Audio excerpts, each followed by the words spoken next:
Gotta have heart where I come from. Senator Tony, I ain't gonna start where I come from.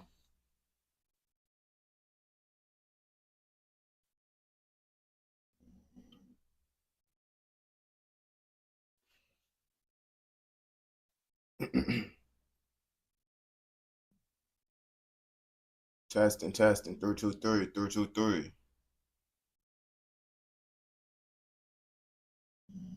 Alright, you bro niggas gonna start where I come from.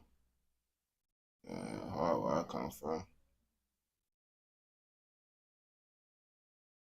Hard where I come from. Get up and go get it. Let me go to that. Let me see what the fuck. Gotta go to a little roll up video on game while I roll up this donkey. Gonna put this little DJU you did on, cause what DJU did, kiddo. One of the greatest Chicago rappers to ever live on gang. Yeah.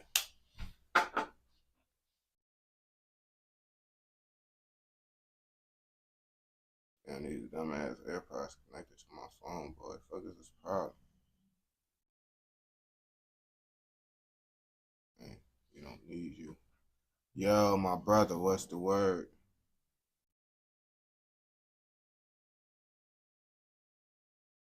And then the dumbass AirPods ain't gonna connect to what the fuck I needed to connect to.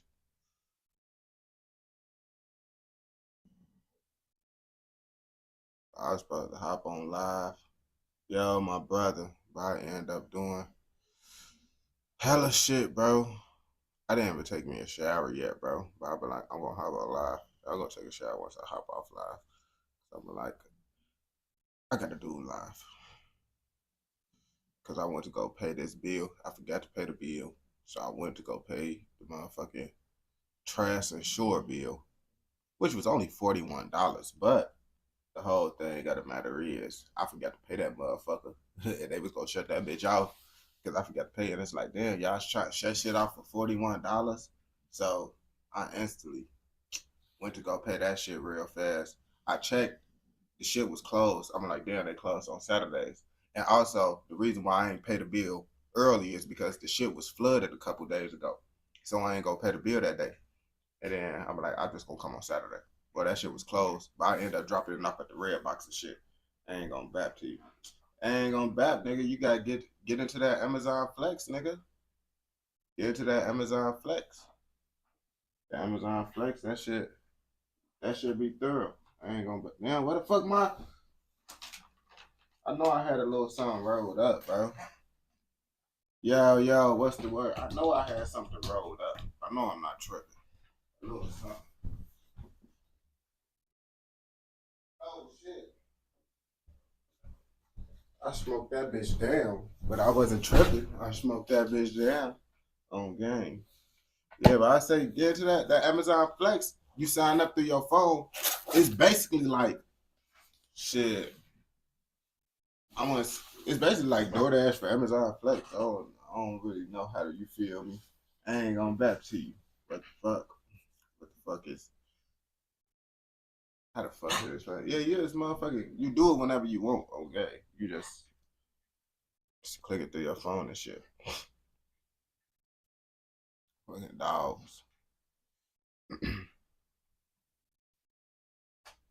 Let me go. DJ, you go crazy. DJ. Oh damn, he changed your thing. It's view. Damn, back to you. DJU is my new rolling up page. Anytime I'm rolling up a thonky, we gonna be watching damn that interview. I'm like, these the best things to roll up a thonky to. Instead of me just yapping, we gonna yap to an interview on game. Uh, let me start it up before I start rolling up though. Okay, you finna go. You know, YouTube be quiet in this bitch. I send you $50 if you go get a job right now. My nigga, why would I go do that? Why would I go? Did you just hear me? I don't know if you was in live. I just had to go pay my trash and sewer bill. My trash and sewer bill, which was like around that price, my nigga. On gang. Are you mad that I could do more than you without a job, my nigga? I got a house, 2 cars, multiple bedrooms, with a garage, without a job. How do I got more than you without a job, my nigga? Think about that. Before you say something, just think about it, bro. If anything, I think I need to give you $50, nigga. I need to give you $50, my nigga. On game. Let's start there. What the fuck? Nigga. I could sit up here and stream all fucking day and still manage a way to pay all my fucking bills living on my own, nigga. Can you do that? I could guarantee I could do what you do. I could guarantee I could do what you do, but can you do what I do? That's the question that we gotta start asking y'all niggas, bro. Cause I could do what y'all do, but can you do what I'm doing? Can you pay your bills through the internet? No, you can't. But I could do what you. I could guarantee I could do what you do. On game, I could do it. I could go fill out an application right now, and damn near be working a week or two later. Can you say you could start streaming and social media and get paid a week or two later? No, you damn near ain't gonna never get paid from it. A day in your life, nigga. You can't do what I do. That's why you want me to do what you do, because you can't do what I do. So you can feel better about yourself. You said that to make yourself feel better, nigga. Because why the fuck you inside my comments saying this shit? Because you can't do what I do. Duh. That's why. On game. I just went to go get my glasses and shit done. I got some nice glasses. I got my glasses tinted too. They come in like a week. I'm still gonna wear these on live though, because I feel like having these on live will have goofies come in my live stream, and them goofies give me more attention on game. Because I like it when a motherfucker be like, oh yeah, you broke. Oh yeah, you this. So I can instantly treat their ass and be like, nigga. One nigga comment be like, oh yeah, you live inside someone's house making videos. Once again, nigga, you don't even know, nigga. You don't even know. I'm in my own shit. But nevertheless, they must be I'm tired of people thinking I'm them. People be thinking I'm them. That's the whole problem. Niggas be thinking I'm them. You feel me? That's the whole fucking problem right there. You can't do this, so now you just assume I don't got my own house or nothing because you can't do what I do. That be the whole problem. It just don't seem realistic to y'all because y'all not capable of doing what I'm doing. So when you see a nigga that's streaming and not getting a whole bunch of views and shit, he need a job. He living with his parents because that's what you will be doing. If you was inside my situation, you would need a job to be able to have a house. You would need a job to be able to pay your car note and all your bills. So that's why you just assume that I'm inside that same position as you, but I'm not you. I'm totally different on a way different level. So nigga, don't come in this bitch even trying to do that. I'm finna start cooking y'all niggas. I seen the DDG video. He said you gotta start humbling the goofies, especially when you work hard for this shit. You got this shit up out the mud. You gotta start treating goofies like goofies. And I love the people, you feel me? Like I know people, lots of my homies work a job and shit. That's why I don't be trying to treat motherfuckers that work a job, because there ain't nothing wrong with that. But when y'all job working motherfuckers gonna come in here and try to treat me, I'm finna start cooking y'all ass now. I'm finna start hurting y'all feelings. Real deal, gang. Real deal. Because the other nigga, he shut the fuck up, but I told him he gonna have to kiss up to another man his whole life just to be able to provide for his family. Then he shut the fuck up. He ain't say nothing back then. I don't be wanting to say that shit because I got homies that's working the job. But y'all be pissing me off to where I won't have to speak facts.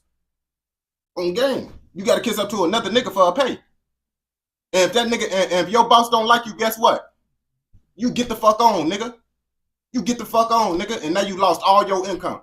You lost all your income just like that because you ain't kissing up to a nigga. So if a nigga don't like you and you ain't kissing up to him the right way, boy, your ass gonna be fired. And if you could get away with not kissing up with a nigga, that's either you got a super good job where you damn near in charge of everything, or you working a weak ass job where they just fuck it. It don't matter because it's a weak ass job. On game. Don't come at me with this bitch. I'm not trying to kiss up to no nigga for no hourly pay, gang. Stop fucking coming in my comments saying dumb shit. I'd rather do Amazon Flex, DoorDash. I cut grass. I would go out there and cut grass before I kiss up to another nigga for an hourly pay. Let's start there. So stop saying that fucking job application shit. Because even if I wasn't doing social media, I still want to be working a regular 9 to 5. Niggas can make money without doing that hourly shit. What the fuck is wrong with y'all, bro? My mama husband don't work a job. He got a company. He works. If nigga, I'll work for him if that's the case. Nigga. But I'm not doing that because I know niggas that's making money legally running shit. You can make more money on your own if you know how to use your time the right way, nigga. What the fuck? Stop telling me about no dumbass hourly pay shit, gang. I'm gonna bug up. If I'm not getting paid like my cousin, he making damn near, like, he said he's making like $47, $48 an hour. And he driving trucks. He doing something that he like to do. If I'm not doing something that I want to do, I'm not working no hourly paid job. If I like it, it's no problem with it. I'll be a truck driver, get my CDL. But right now, I'm working on this. But stop telling me to work a weak-ass job that I don't want to do. I'm not you.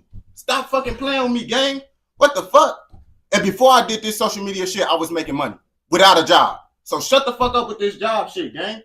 Damn. Dumbass niggas, bro. Be pissing me off with that stupid ass shit, bro. Be thinking I'm y'all and shit, gang. And I always be trying to have these type of conversations. Fucking cornballs. Nigga. And then most niggas that's doing social media, guess what? They gotta work a job or do something to make their money on top of doing social media. So while y'all lazy ass niggas talking about, oh, get a job, most niggas be having to work a job on top of doing social media. So guess what? Most niggas that's working, doing social media, working 10 times harder than y'all niggas. It's a construction working nigga right now doing construction working, and then when he get off of doing his job, he's making content.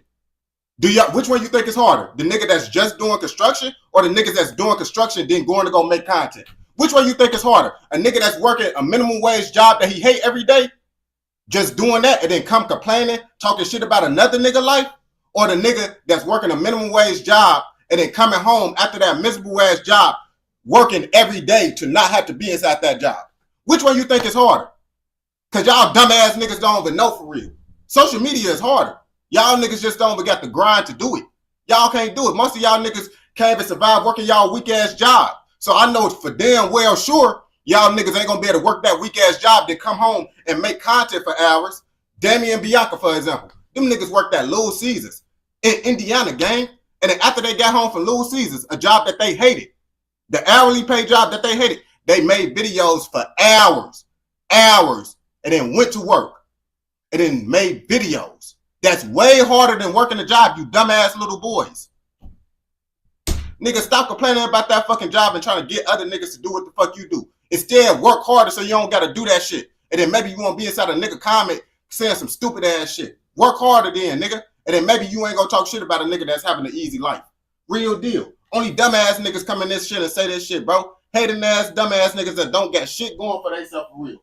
Gonna be a worker your whole life, nigga. Ain't gonna never amount to shit but what another nigga tell you, gang. You ain't gonna be successful, bro. You gonna help another nigga be successful your whole life. Your whole life, you helping another nigga have an easier life. Shut the fuck up, nigga. I'm not for to be a nigga that help another nigga have an easier life when I can have other niggas make my life easier. Dumbass little boy. Stop fucking playing with me, gang. Real deal, stupid ass shit. And I can come in this bitch and scream at the camera for hours and damn near still make more money than you. Stupid ass boy.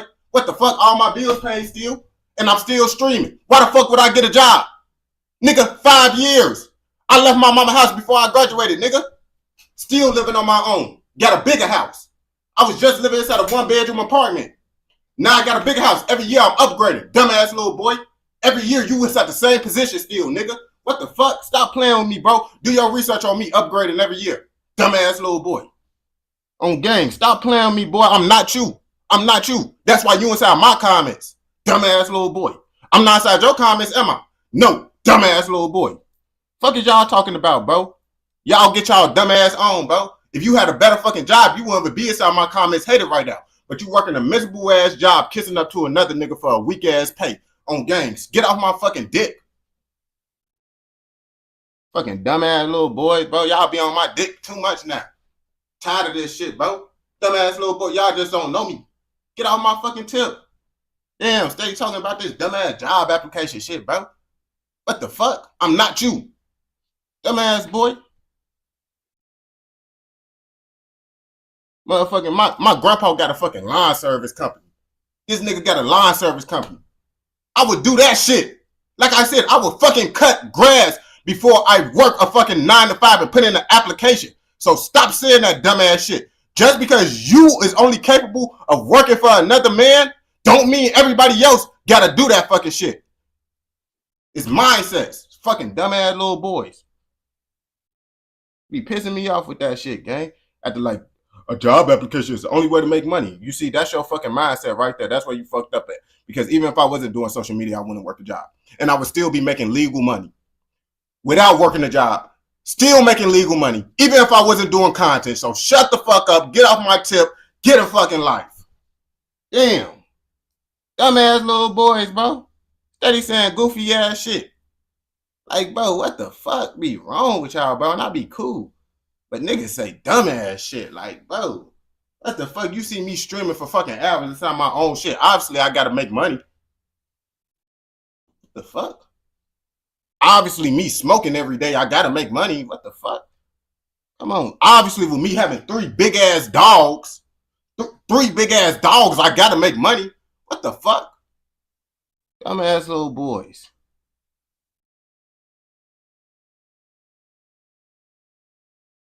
But now I'm done going off now. I'm done. I'm done now. Cause I've been seeing too much goofy shit. And I really be getting mad. It don't really be so more about me. I be seeing niggas saying this shit inside other niggas' comments, bro. And it's like these other niggas, they working hard as hell to be able to not work a job and do content. And then this dumbass little boys gonna come in their comments and say, put in the application. I could flex on y'all dumbass boys. I got my own shit. But y'all saying this dumbass shit to other niggas and shit that's literally working harder than y'all niggas. Working a job and then coming home to make content, and then a broke ass little boy gonna come in his comments and say, get a job. When he already working a miserable ass job that y'all probably just don't know about. You see, that's why I'm saying y'all need to get off motherfuckers' tips. Cause I really be mad for the other people. Really more so, but I'm not finna go inside no one comments and argue with no nigga on no comments because I disagree with him. I'm not. Let's start there. So I feel some type of, I just keep it bottled up. But when I see a goofy like this saying my comments, I speak it for all the niggas that's going through goofies commenting under their posts. Like, get y'all lame ass on, bro. On game. I ain't gonna bap to you, literally, bro. I don't like the Island Boys. I would never hate in them comments. If I comment on the Island Boys post, it will only be support. I swear to God, bro. That's some lame ass shit to do. Hate. On game. Even if I don't like the nigga, I'm not finna take my time out the day to hate in a nigga comments. Boy, that's some geeky ass shit to do, gang. Real deal. Y'all some lames. Y'all some fucking lames, gang. Bro, you ain't gonna see me in the no nigga comments that I don't like. If I don't like the nigga, I'm not being inside his comments. Lame ass little boys. Why the fuck would I be watching a nigga I don't like? That's some geeky ass shit to do right there. Cornball ass niggas, bro. Get the fuck on, gang. Real deal. Geechies. Be inside you ain't gonna never catch me commenting. Even if I don't like a nigga, I ain't gonna take the time to comment under his post. That's helping his engagement out. Boy, I got better shit to do than comment on the nigga post that I don't like. But y'all don't got shit else better to do. On game. If I'm commenting, it's support. Real deal. You ain't gonna see me hating on the nigga. If you see me in the nigga comments, that's me showing support on everything I love. I'm only showing support in niggas' comments. What the fuck are I taking time today to hate? Broke ass boy. What the fuck? Lame ass little boys. Get the fuck on. Go get you some play or something. Go get you some females, gang. You couldn't even get no female to hop on your live stream if you even try to do it. You don't get no play by yourself. That's why you in my comments fucking hate it. Lame ass little boys. On game. What the fuck? Tired of all that dumbass hating shit. Like, I'm just different, bro. Because I'm not hating on no nigga, bro. On gang, bro. Real deal. That's why I be like, bro, that shit just be pissing me off, gang. I'm not even hating on a nigga that I don't like. What the fuck? I don't like the Island Boys, and I don't be like, man, I wish the Island Boys fall off. I wish the Island Boys go broke. I don't say no lame ass shit like that. I'm thinking about niggas be so lame, bro. And the Island Boys are fucking geechies. And I would never say, I hope a nigga fall off. I hope a nigga got, boy, that's some lame ass shit to do. You a miserable ass motherfucker if you doing that shit. You don't got shit going on for your life. You got a miserable ass life. Don't get no hoes. So that's why you hoping another nigga fall off, bro. Lame ass little boys, bro. What the fuck? I just thought about it. I never wish no nigga to fall off. No nigga that I don't like, I just be like, man, get this nigga off my fucking feed. I don't want this nigga on my feed no more. If I would damn be like, oh yeah, I want that nigga to fall off. And boy, that's lame, bro. On game. Y'all niggas ain't get this shit out the mud for real. That's why y'all ass be wanting niggas to fall off. On game. A nigga that get this shit out the mud, they ain't gonna want no nigga to fall off. No matter how much they don't like a nigga, they ain't gonna want no nigga to fall because they got this shit out the mud so they know what the fuck it feel like. Y'all niggas some little boys that ain't have to get shit on y'all own for real.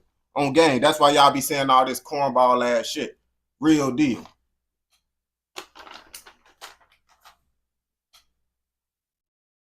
On game. Talking about stop crying. Nigga, you don't saw my fucking live stream, nigga. What the fuck you think this live stream for? For me to fucking talk? Nigga, what the fuck? I gotta fuck. Nigga, if I'm in this bitch for hours every fucking day, nigga, you think I gotta find something different to do? I gotta do different shit. After I get done arguing, what? I'm finna watch videos for some fucking hours. Then I'm finna listen to music for some fucking hours. On game, if you don't want this shit to be repetitive, you gotta do different shit. And the different shit is me getting on y'all goof ass niggas ass. On game. What the fuck am I supposed to do? Get the fuck out the live then, nigga. This is entertainment, bro. I promise you, bro.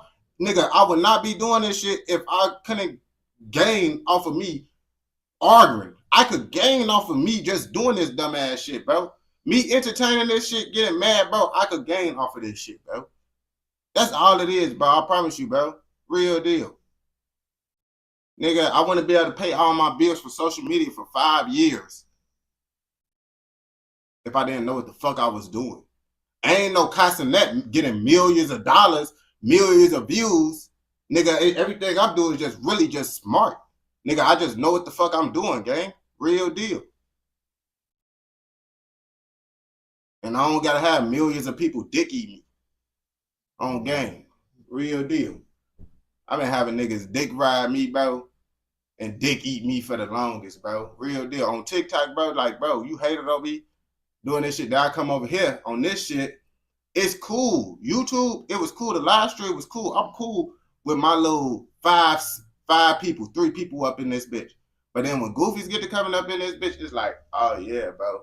I'm trying to get it. That's why I don't promote my live stream on TikTok. I don't promote my live stream on TikTok because it's so many goofies. I'm trying to stay away from y'all cornballs. Like, y'all ass be annoying. Like, go get you some females or something, gang. That's why I don't even promote my live streams on my TikTok. I don't. Because lame ass motherfuckers like y'all. I don't want, but them TikTok motherfuckers, lots of them motherfuckers, I just do that shit for money. That TikTok I'm doing for money, gang. I don't like lots of them motherfuckers on TikTok because they cornballs. And I utilize them being cornballs to my advantage to get paid. Real deal. Them being cornballs is how I get paid. I promise, if y'all niggas wasn't so goofy, I wouldn't be getting paid. But y'all niggas so goofy. So fucking goofies that I'm able to get paid off of motherfuckers just making goof ass content that y'all swear up and down is unemployment content. Oh, it's unemployed content. But guess what? Y'all dumbass niggas, the main ones watching it. So I ain't gonna bap to you. It's just because y'all goofies, I guess, because it's like if y'all talk so bad about the content, why y'all be watching it? I just know y'all goofy enough to just talk shit about shit that y'all like on gang. So it's like, I just motherfucker. I see lots of niggas hating on the post. And I'm like, oh yeah, these niggas like the post. Because these niggas taking the time out the day to comment. If the post wasn't, they didn't care nothing about the post, they wouldn't comment at all on gang. So I see lots of niggas saying dumbass shit. I be like, oh, that's a good post. All the goofies don't even know, bro. They talking shit. I'm like, okay, that's the shit we need to do because the goofies talking shit about it. Obviously, the goofies think, oh yeah, nigga, boy, y'all ass. I entertain the goofies because I know the goofies gonna keep on coming. If I do this shit, y'all goof ass niggas gonna keep on coming. Okay, if I keep on talking, like literally, I made a video. I stopped doing videos about the Chicago gang stuff.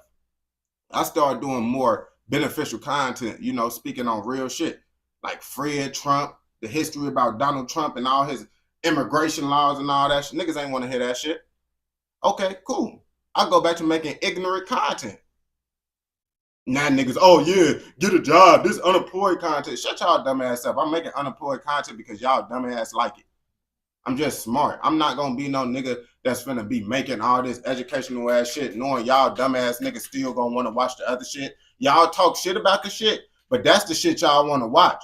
Y'all ain't gonna wanna watch my Fred Trump documentary. Y'all ain't gonna wanna watch my MLK documentary. Y'all ain't gonna wanna watch no John F. Kennedy documentary. That's the shit y'all ain't gonna wanna see. Y'all never gonna comment. Y'all never gonna take the time out the day to comment on that shit. But y'all gonna comment on this type of shit. That's how I know y'all lame ass little boys don't even know what y'all like for real. Y'all don't even know what y'all like for real. Y'all delusional because if you comment on the shit, you like it. You like it. Whether you want to say I don't like it. You like it enough. If you comment, you like it. Simple.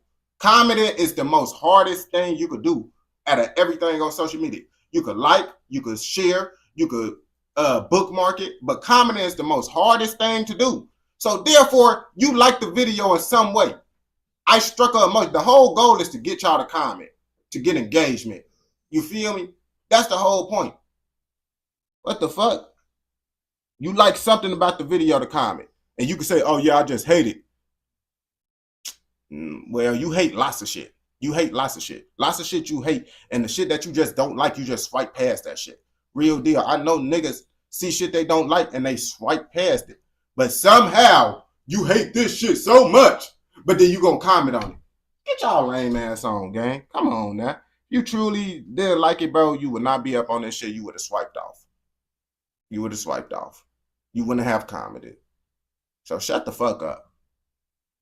Dumbass little boys. On gay, y'all ass be blowing me. Pissing me off. Now I'm finna start my motherfucking interview, bro. Real deal. Cause I'm done. I'm done. I'm cool now. On game. We're gonna start the little interview now, bro.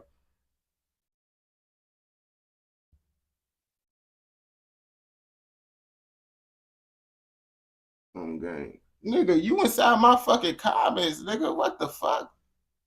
Nigga, what the did you just hear me make a whole thing about how I said I don't like the Island Boys? You're not gonna see me in their live streams. You ain't gonna see me comment on their post. Like, you was a lame. You was a fucking lame, dude.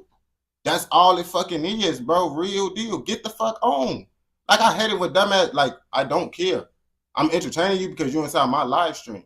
Get the fuck on, gang. Y'all don't understand. I was cool with my 3 people. When I had 3 people in this bitch, this one we had the most. Hey, chat. All the OG motherfuckers. When we had 3, 4 people, this one we had fun, gang. We didn't like any of y'all new cornball ass niggas in this bitch anyway. Real deal, gang. I promise you. I tell motherfuckers all the time, I could get views on social media. The live stream is for me to connect with people that's on the same, to not no goofy ass niggas like y'all, gang. Get the fuck on. I'm cool with 5 people. I'm cool with 3 people. What the fuck? I don't care if you don't like me. Get the fuck out of my live. Dumbass little boy. What the fuck? I don't understand what be wrong with y'all. Like, y'all is like, bro, don't like me. Get the fuck on. What the fuck, bro? It's like, bro, why the fuck is you even comment? That's why I just don't understand. Like, who the fuck raised y'all niggas? Like, for real. You pissing me off.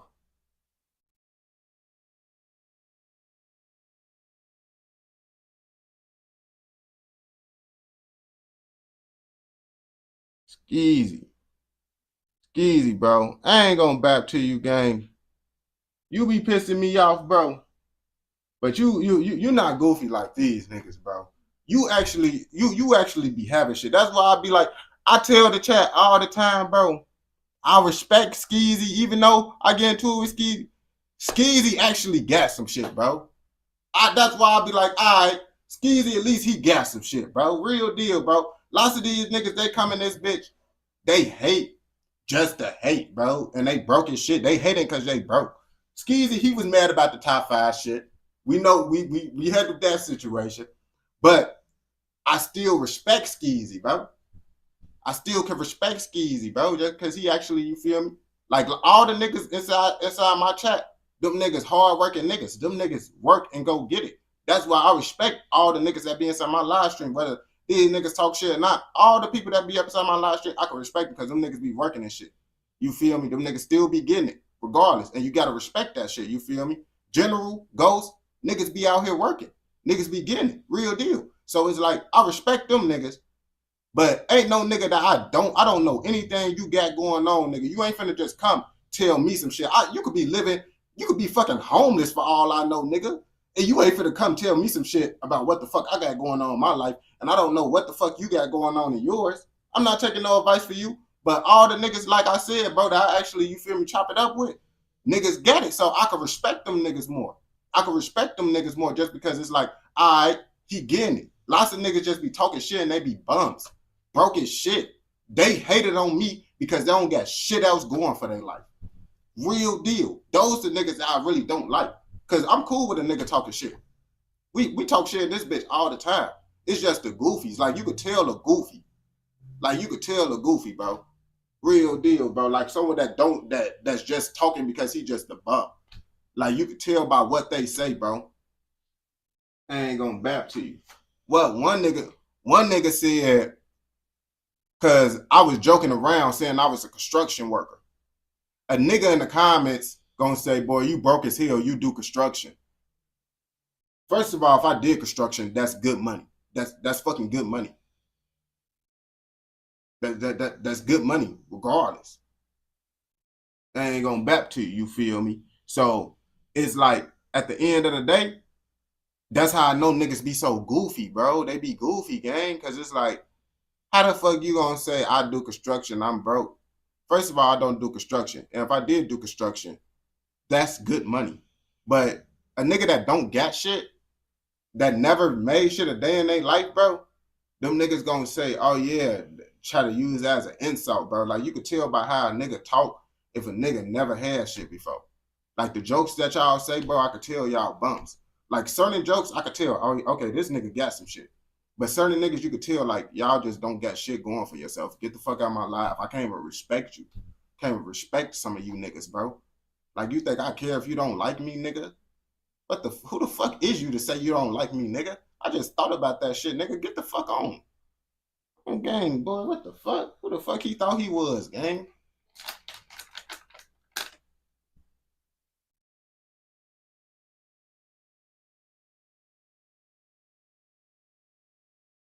I ain't gonna back. You see, Skeezy in general, they got beef. Lots of niggas got beef with each other though in the chat, bro. Real deal. Lots of niggas got beef. It'd be cool. It's just y'all random niggas, gang. Real deal. I be cool with the OG members talking shit about me. Like they could talk shit, gang. Like they could crack jokes, and I ain't gonna feel no type of way and like go all overboard because these the OG niggas. But y'all random niggas that's just coming in, boy. I don't know y'all, and you don't know me. You probably don't even know I've been making a living off this shit for boy. Like y'all new niggas, bro. Don't come in this bitch talking crazy, bro. Cause I'm gonna cook you. I'm gonna cook you every time, bro. Only OG members could talk shit about me, and we joke around, gang. Real deal, bro. If you're not an OG member, you don't even got the rights to have an opinion on me, gang.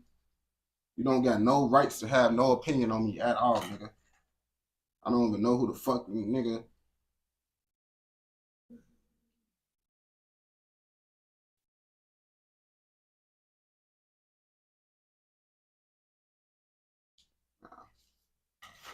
Gang. Do I play games? Been watching you for 6 months, and it angers me to see the new character disrespect you. That's what I'm saying. Nah, I don't be playing games. I don't be playing games. I play like Madden and shit. Yeah, nah, that shit be crazy how they be coming in that bitch, bro, and it be pissing me off, bro, because it's like, nigga, I'm in this bitch. I don't even like new niggas coming in this bitch for real, bro.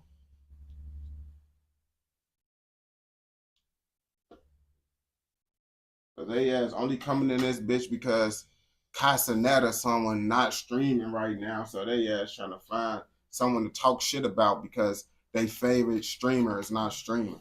So they come in this bitch try to find a nigga to talk shit about or some shit, bro. Like them niggas be pissing me off, gang. Like they only coming in this bitch because the nigga they meet ride is not streaming or some shit, bro. Real deal, bro. Them niggas ain't coming in this, boy. Real deal, bro. That shit just be crazy.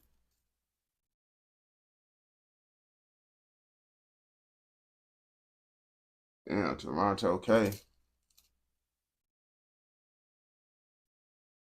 But no, with that job shit, everyone that do work a job, bro, I don't be saying that shit to like, you feel me? Cause it ain't nothing wrong with a job, bro, nigga. I'll get my CDL and work, nigga. On gang, bro. Real deal.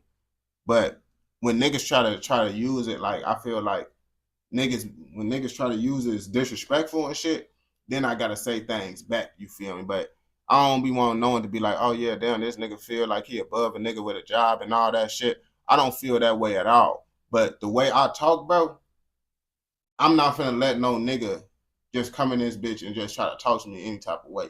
And the reason I don't like to speak on those types is because I know lots of people, and it may sound like that I'm trying to say I'm above niggas that work a job and all that shit, but that's never the case at all. No matter what level I get, I ain't gonna never feel that way. But if a nigga talking shit about me, talk about, oh, get a job, I'm gonna cook their ass and I'm gonna say what I say. You feel me? Just letting y'all know, because I don't want no one to, like, you feel me, get the wrong impression and all that shit that I'm one of those type of motherfuckers. But if you come in here trying to disrespect me, bro, try to say, oh yeah, go get a job. Go get a job, nigga. I'm gonna say some shit, gang. That's just what it is. Cause niggas will try to flip that shit and be like, oh yeah, he think he above a job, he this, that, and the third. Nigga, you just told me I ain't gonna be shit and I need to go get a job. What the fuck else you expect me to just say? Be like, oh yeah, okay, not say shit about jobs. You feel me? So that's all it be. I'm not coming in this bitch just randomly talking shit about this shit just because niggas want to insult me on game. And that's how that shit be. So I don't want niggas to get that type of impression off and shit, but nigga said some dumb shit. So that's why I went off running and shit. Real deal.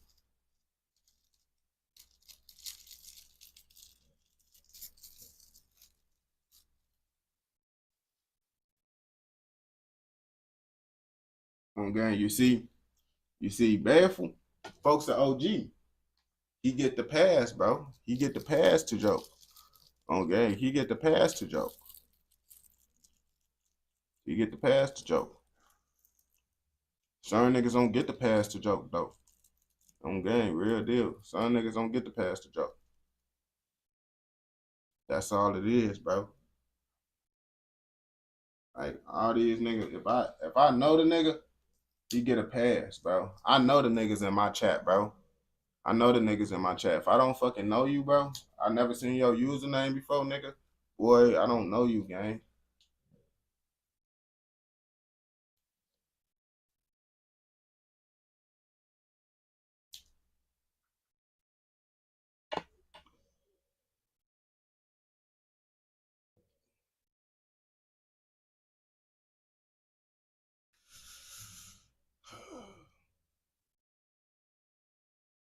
Chicago biggest crash out is out of jail, and you already know he had to do an interview with DJU. DJU is the top Chicago interviewer at this point. I ain't gonna back to you. JUTV, let them know who we got in the building. Go.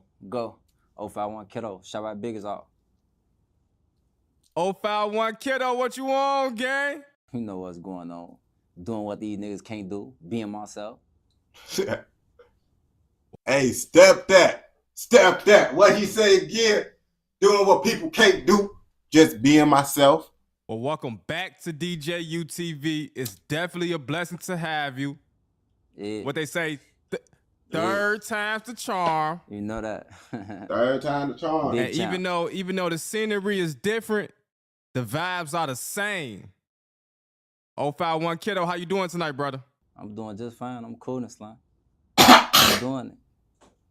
How's your mental health? How you been doing mentally lately? I don't know. Sometimes I don't know how to call it. I just got mixed emotions. I just go with the flow. You know what I'm saying? I ain't on back to you, real deal. I feel like as a man, bro, you ain't really allowed to have emotions like me, bro. I'm not allowed to be sad, depressed, none of that, bro. Because if I be sad and depressed, guess what? These lights gonna go off. My dog's gonna go to the shelter. So it's like, even when I feel like, man, bro, I don't want to do this. I want to give up. I'm tired. I can't. Because if I don't, everything is down, bro. It is like with a woman, and it was like that way when I was in a relationship, because it's like, you can't really rely on a woman. If you rely on a woman, you failed as a man. I'm sorry, bro. If you relying on your girlfriend, you failed as a man. Because I always used to tell my ex, if I relied on you, we would have been homeless. I swear to God, if I relied on my ex, we would have been homeless. I ain't gonna back to you because she go off her emotions. If she feel a certain type of way, I don't feel like it is that. I can't do that, and most men can't. For sure. Well, this is our third interview, but this is our first interview since you were last released from prison. Yeah. So let's talk about that. How long were you gone? You gone for about a year? Yeah, 365 days and 2 weeks. How was that? Was that you had a parole violation, correct? Yeah. Okay. And you had some troubles when you was in there for that year, huh? No, I ain't really had no trouble. You know, we seen pictures of you, you know, with your eye black, you know. I know you talked about that in other interviews, but overall, how was your experience, you know, this past time? I don't know how to call it, gang. I don't know how to call it. I don't know what to say about it. Oh yeah. They did say he looked like a raccoon. I ain't gonna bap to you. They did mess him up, bro. You know, when you in jail, you know, shit happens. You get what I'm saying? Yeah. You gonna win some, you gonna lose some. On both. Yeah, for sure. You ain't gonna win everything. You ain't gonna lose everything either. Basically, he said in that situation he lost. He not trying to put it all and just say he lost, but to sum it up, he lost. Hey, get back him up. You know what I'm saying? For sure that. Yeah. Hey, so what I was gonna say, what's your situation now, bro? Are you free or are you still fighting? Pending. It's pending, gang. I know you tired of going back and forth. Say it again. I said, I know you tired of going back and forth. Most definitely. But I'm straight, though. Everything gonna be just fine. Only the strong survive, gang. You gotta be built for this shit. Seriously, though. Yeah, for sure, bro. You definitely one of the stronger ones. You know what I'm saying? So let's just catch up with you, kiddo, man. Since you've been out, you know, we done seen you on No Jumper, we done seen you on the Whoops. You know what I'm saying? You definitely an internet favorite. You know. You just dropped your song, No Diss.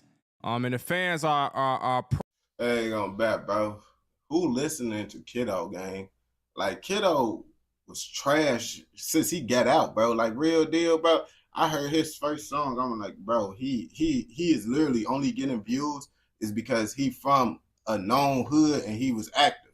If he wasn't from a known hood and he wasn't active, bro, that stuff would not be getting no views at all. I'm not even gonna back to you, bro. Real deal. Proud that you're finally rhyming in your raps now. Tell us about the No Diss record. Are you rhyming now? Merchant. I'm doing it. You gotta elevate one day, right? What you say? You been stepping your shit up, huh? Yeah. I've been talking that shit, you know what I'm saying? Put a couple songs out that's trash, then come back with a hit, you know what I'm saying? If I think about it, bro, man, Young Money probably got like the worst rappers. Gang got all, you feel me? Like they don't forget no rappers for real, bro. I think probably Rose. Rose might be their best rapper that's still alive at the moment. I ain't gonna back to you. What else? Like Driller, he good. Driller, he got better. I ain't gonna back Driller, he got better too. Yeah, for sure. Yeah. So talk to us about this No Diss record. How did you come up with it? The concept behind it and stuff like that. Niggas be dissing, sending subliminals like I don't know. Like I said, I meant that. Niggas hate on me, you get what I'm saying? Yeah, for sure. You definitely got a lot of haters, bro, but you still here. They was counting you out 2 summers ago, kiddo. You still here. Yeah, I'm still 2 here. summers. I'm always be here. Big YMN. For sure. Well, I'm glad to see you here, bro. You know, I hope you done going back and forth to jail, man. You know, I don't like to see y'all, you know, steady going back, especially after we had good conversations about not going back. You know what I'm saying? Yeah, you know that. But it's life, though. Shit happens. You can't predict what's going to happen with your life. It happens, gang. It was a misunderstanding. And like I went to jail because I was doing some dumb shit. It was a misunderstanding. Everything gonna be straight. For sure, man. So now that you out, you know, you back in the mix. You know what I'm saying? How you feel? How you feel about this you know, this new vibe that's going on. You know, what's we go in at the end of 2023? Oh, it was a lot going on last year, bro. These young niggas was crashing out. You know that. So what's your thoughts on, you know, what you probably was hearing about, you know, while you was gone? Shit. It's life, gang. It's the streets. You like choose a career for thing. Like, if you want to be in the streets, you're gonna be in the streets. If you want to go to school, you're gonna go to the. So, man, I just recently took a trip down south to interview one of the NBA / 4K trade members, you know, one of young boy homies, you know, and we had a, you know, things went left, slightly left, you know, it was a good interview, but you know, we had a little confrontation that, you know, has been going viral the last couple of days. I've been getting backlash, you know, for even going down there to interview them, you know what I'm saying? I ain't gonna lie to you, but it's like he doing a lot, bro.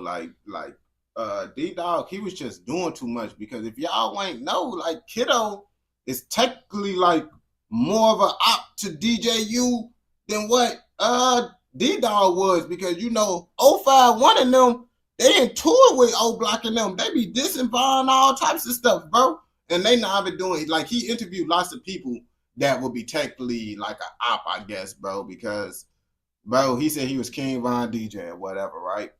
They was in tour with King Von. You see, Kiddo ain't doing all that tweaking stuff.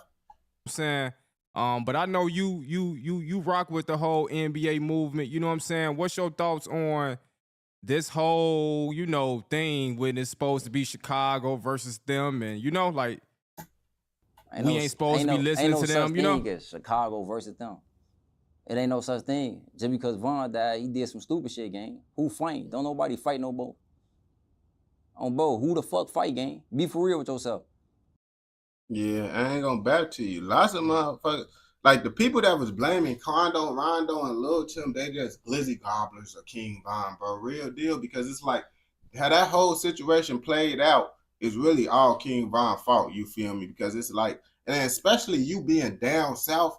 Down south is totally different from being, you know, in Chicago. Like, you will still get popped in Chicago, but down south, they will blick you and legally get out of jail because it's self-defense out there, bro. You just can't be putting your hands on people and stuff, especially down south as a grown man, you feel me? Who the fight? When there's pipes all around you, you walking up swinging on them up like shit wasn't gonna happen, gang. Because if that shit happened to Driller, that shit happened to Ariel, that shit happened to Wop, if that shit happened to like Stone, anybody that I love dearly, I'll do the same shit and go to jail for it, get out of jail, let this shit be known, yeah, this is what it is, self-defense. So it ain't no such thing as Chicago versus 4K Trey or the whole NBA YoungBoy count. It ain't no such thing. And I ain't just saying because I'm locked in with them. I'm just saying, like, this is what it is, and this is what it is. Don't nobody care. Like, the whole Chicago, bro, real deal. Most Chicago people, and I'm pretty sure in Louisiana, don't really care about this stuff. I know for a fact people in O-Block party still listening to YoungBoy stuff. Don't nobody care about that little beef that they got going. That's them. That's really, we look at that as rapper beef. Real deal. That's rapper beef. We don't care about no rapper beef, bro. Real deal. But it ain't. You can't just say that, gang. It ain't no such. I agree. And so, you know, they are coming to Chicago in September. You know, NBA YoungBoy on tour. He was just pardoned by Donald Trump, you know. What do you think would be the reaction, you know, when YoungBoy finally performs live in Chicago? He gonna turn his bitch up. We gonna beat her too. We gonna turn that bitch up. You know what I'm saying? We gonna come in that bitch 5100 deep. You know what I'm saying? Ian playing that Dead House Part 2. On game, bro. You know, people who mess with YoungBoy. Oh yeah, that just remind me. I do gotta make a video on that, bro. When I got for TikTok, bro. Cause them Oblockians talking about they finna buy all the tickets at NBA YoungBoy concert. They finna turn it up. They said YoungBoy better play all old music. I'm like, bro, nothing is not finna happen to YoungBoy, bro. Like, let's be real now, bro. He got too much money, too much security, bro. Ain't nothing finna happen to him, bro. Y'all not finna have no blicks, and y'all ain't gonna be able to get no blicks into wherever he performing, I promise you, you is not gonna be able to get no blicks into wherever he performing, bro. So all that stuff is out the window. And say if y'all did actually do it, that's an easy just go to jail card because you just said you finna buy up his tickets and be there. So if something do happen, guess what? They just gonna assume it's the people that said they gonna buy up all the tickets, right? That's how we coming, Slime. Yeah, shout out to Driller. I heard that Dead Ops 2 going crazy. Going crazy. You hear me? They say he got 51 more ops, so now he got 102. Yeah, you know that. You get what I'm saying? Like, ain't no playing with us. We don't play out here, you hear me? And we outside. Yeah, we got them niggas mad now. We outside every day. You heard what Driller said. Now, one thing about yourself, kiddo, you know, you damn near known for your dissing. Yeah. You know what I'm saying? Especially via your Instagram story, man. You quick to throw up a diss on the story, and the blogs go pick it up, you know? So, I've seen you most recent. I ain't gonna lie. He just one of those rappers that's real deal. Like, I feel like if he wasn't dissing, people wouldn't listen to him. Like, that's what get lots of these rappers real deal. Lots of Chicago rappers really only be getting views for real because they be dissing. Like, if these rappers stopped dissing, they would not be getting no views for real. Real deal. Lots of rappers diss because that's what gets the views. Rappers say, oh yeah, I'm gonna stop dissing or whatever, right? But you notice why they always start back? Because the views ain't coming in when you're not dissing people, you feel me? But you know, I just came up in here to get that little clip of him talking about you know, that little you dig stuff, you feel me? Recently, I don't know, I guess you sent a subliminal to somebody. You said you not pushing no peace. You know what I'm saying? You had some comments about the Mona Duke and Youngest situation, you know, from Old Block as well. Yeah. So, you know, what be your thoughts with these type of, you know, comments you be making online? Why you always dissing, kiddo? I mean what I say. I'm being myself, gang. I don't gotta hide who the fuck I am. I am who I am in real life. I know internet shit. I don't push peace with a lot of goofies that's trying to push peace on the internet to get a following, gang. I don't do that goofy ass shit. I don't need 100,000 followers to solidify or glorify who I ain't gonna lie to you, bro. Real deal, bro. J-Bane only pushing peace for real because that's what's getting him the most money. J-Mane, if that dissing stuff, if J-Mane could be a successful rapper dissing people, he would have. He just wasn't able to do it, and he tried so many different things, bro. Literally, at one point, J-Mane was asking me to hop on the song, bro. Real, I could pull up J-Mane asking me to hop on the song before he started pushing that peace stuff. He was just trying to try all types of stuff, gang. Real deal, bro. And then he finally started doing that pushing peace. Well, really that OTF Lil Durk stuff, that joking with that, then pushing peace. That's what really got him on. He just be like, okay, I guess this is what I got to do to get the money on. I am. I am who I am. The streets know who I am. That's all that fucking matter. You get what I'm saying? Do it like I'm proud about being in the streets. I ain't proud about being in the streets, but I'm in the streets though. My homie, you gotta accept what come with this shit. You gotta like be a man and be like, okay, this what it is and this what it ain't. I'm gonna accept my wrongs. I'm gonna accept my rights. So yeah, fuck them niggas. Now, you know, I saw you make a post a couple months ago. You say, I'm trying to change my life for myself and for the better, but the devil always find a way to keep a nigga tweaking. Yeah. Yeah, that's the end of this right here. Okay. I was just trying to get a little sign, you feel me? See what was going on, pop into the interview, see what they was chopping it up about. I might come in and finish the interview, do multiple parts of it, just, you know, I want to start up the live streams. My first video just gonna be an interview. They chill. Just some chill little stuff. I don't really gotta pay attention too much of it, for real. Because sometimes I don't be feeling like paying attention. In some videos, y'all be telling me to watch. I be having to pay attention. You feel me? I ain't trying to pay attention right now in the beginning. Sometimes it depends on how I'm feeling. But if you watch this all the way through, I know you messing with another one. Don't forget to like, comment, subscribe, turn on post notifications so you never miss out on any educational, informational documentaries like this. And don't forget to follow the Twitch, osoavarice. Link will be inside the description. Okay. I'm about reacting though. I'm not even doing music right now, brother. I'm not even going back to you, bro.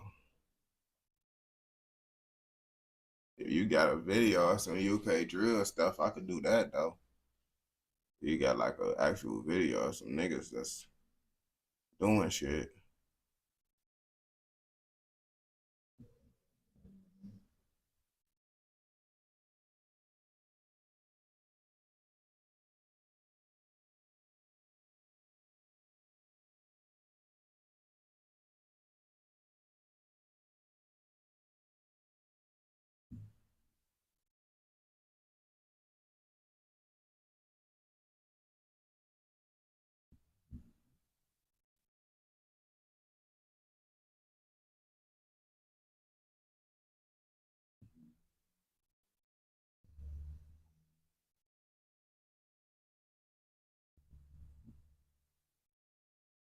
What the fuck talking about armed police response? What the fuck is that? You talking about body cam footage?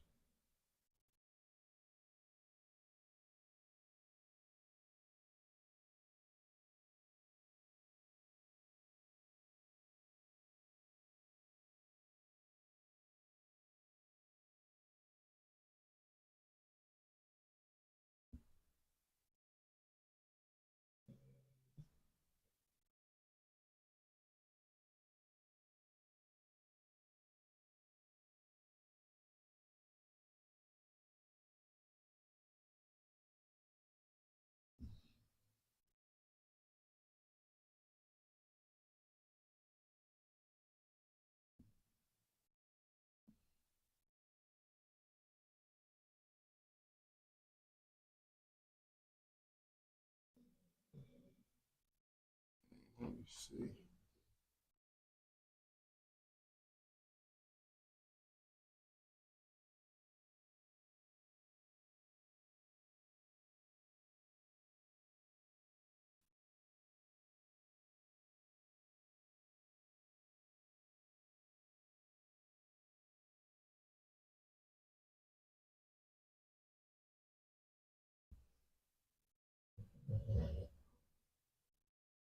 The documentary. Well, send it through the Discord.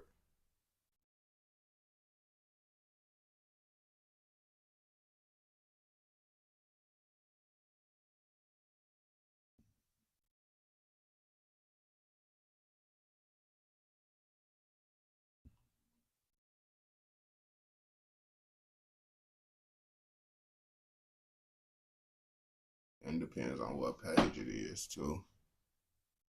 Sorry, the page don't be doing, they be tripping.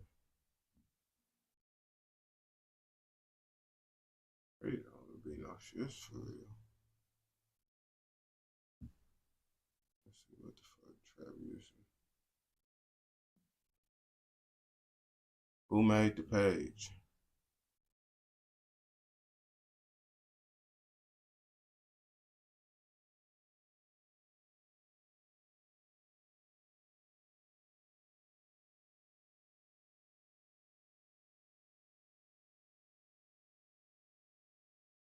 Oh yeah, I'm probably ain't gonna do that then. I ain't gonna bap to you.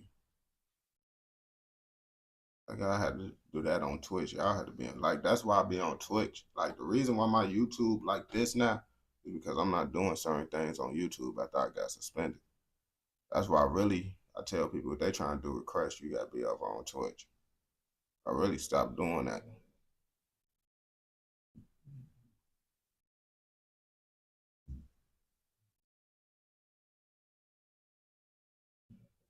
I'm not finna go on suspension no more.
Nah, not doing that shit. This shit's about vice.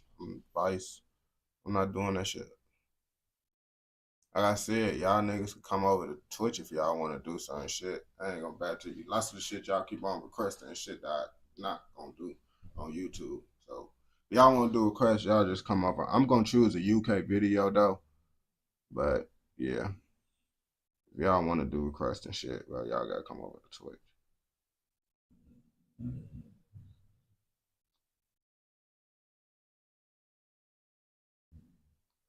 Worst hit, man. UK worst hit, man. I do this. Yo, what's the word with it?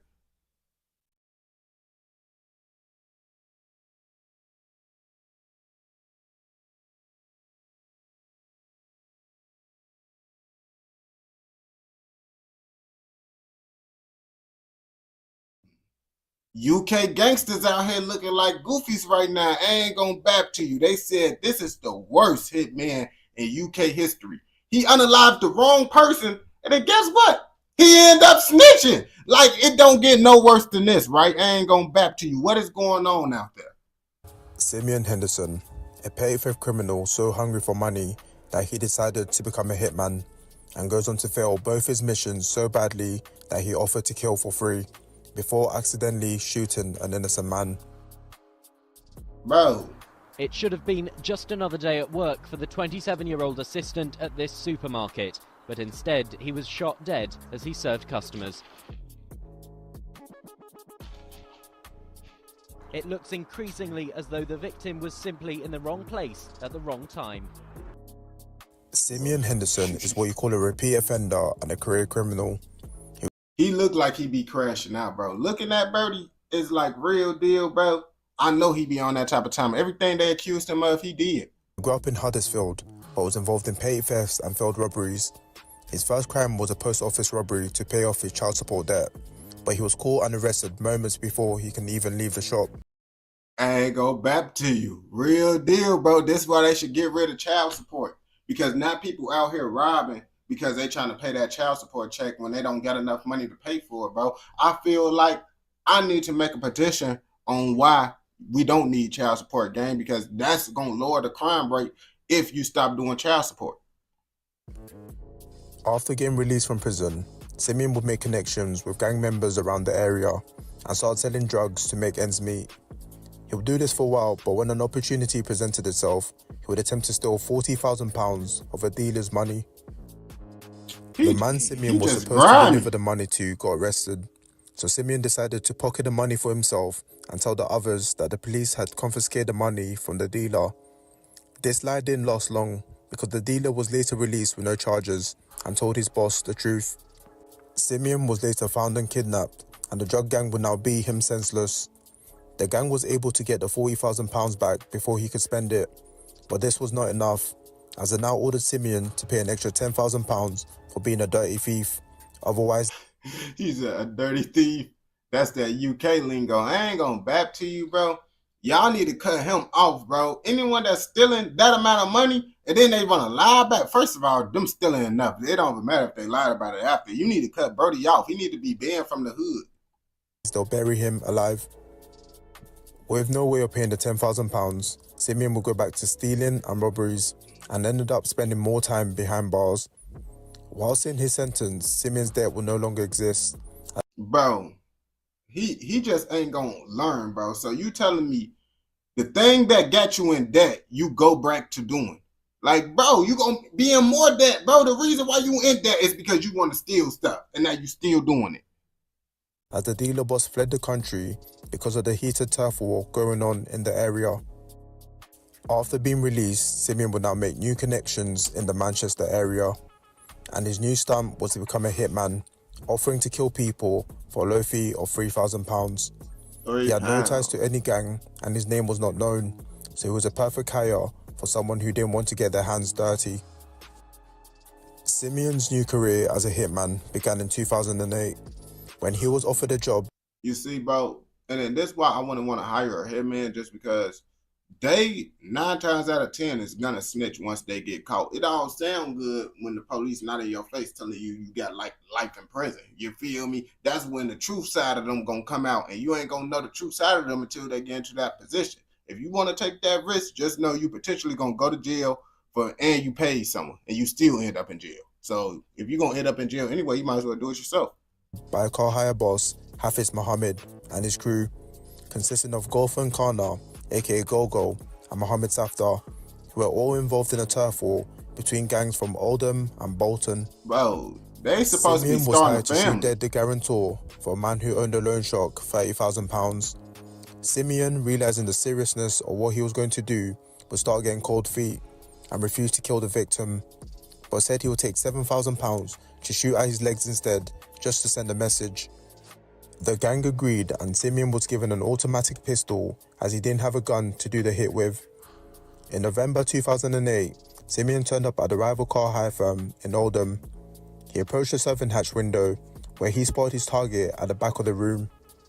As a receptionist came over, he backed out the gun and started spraying at the target.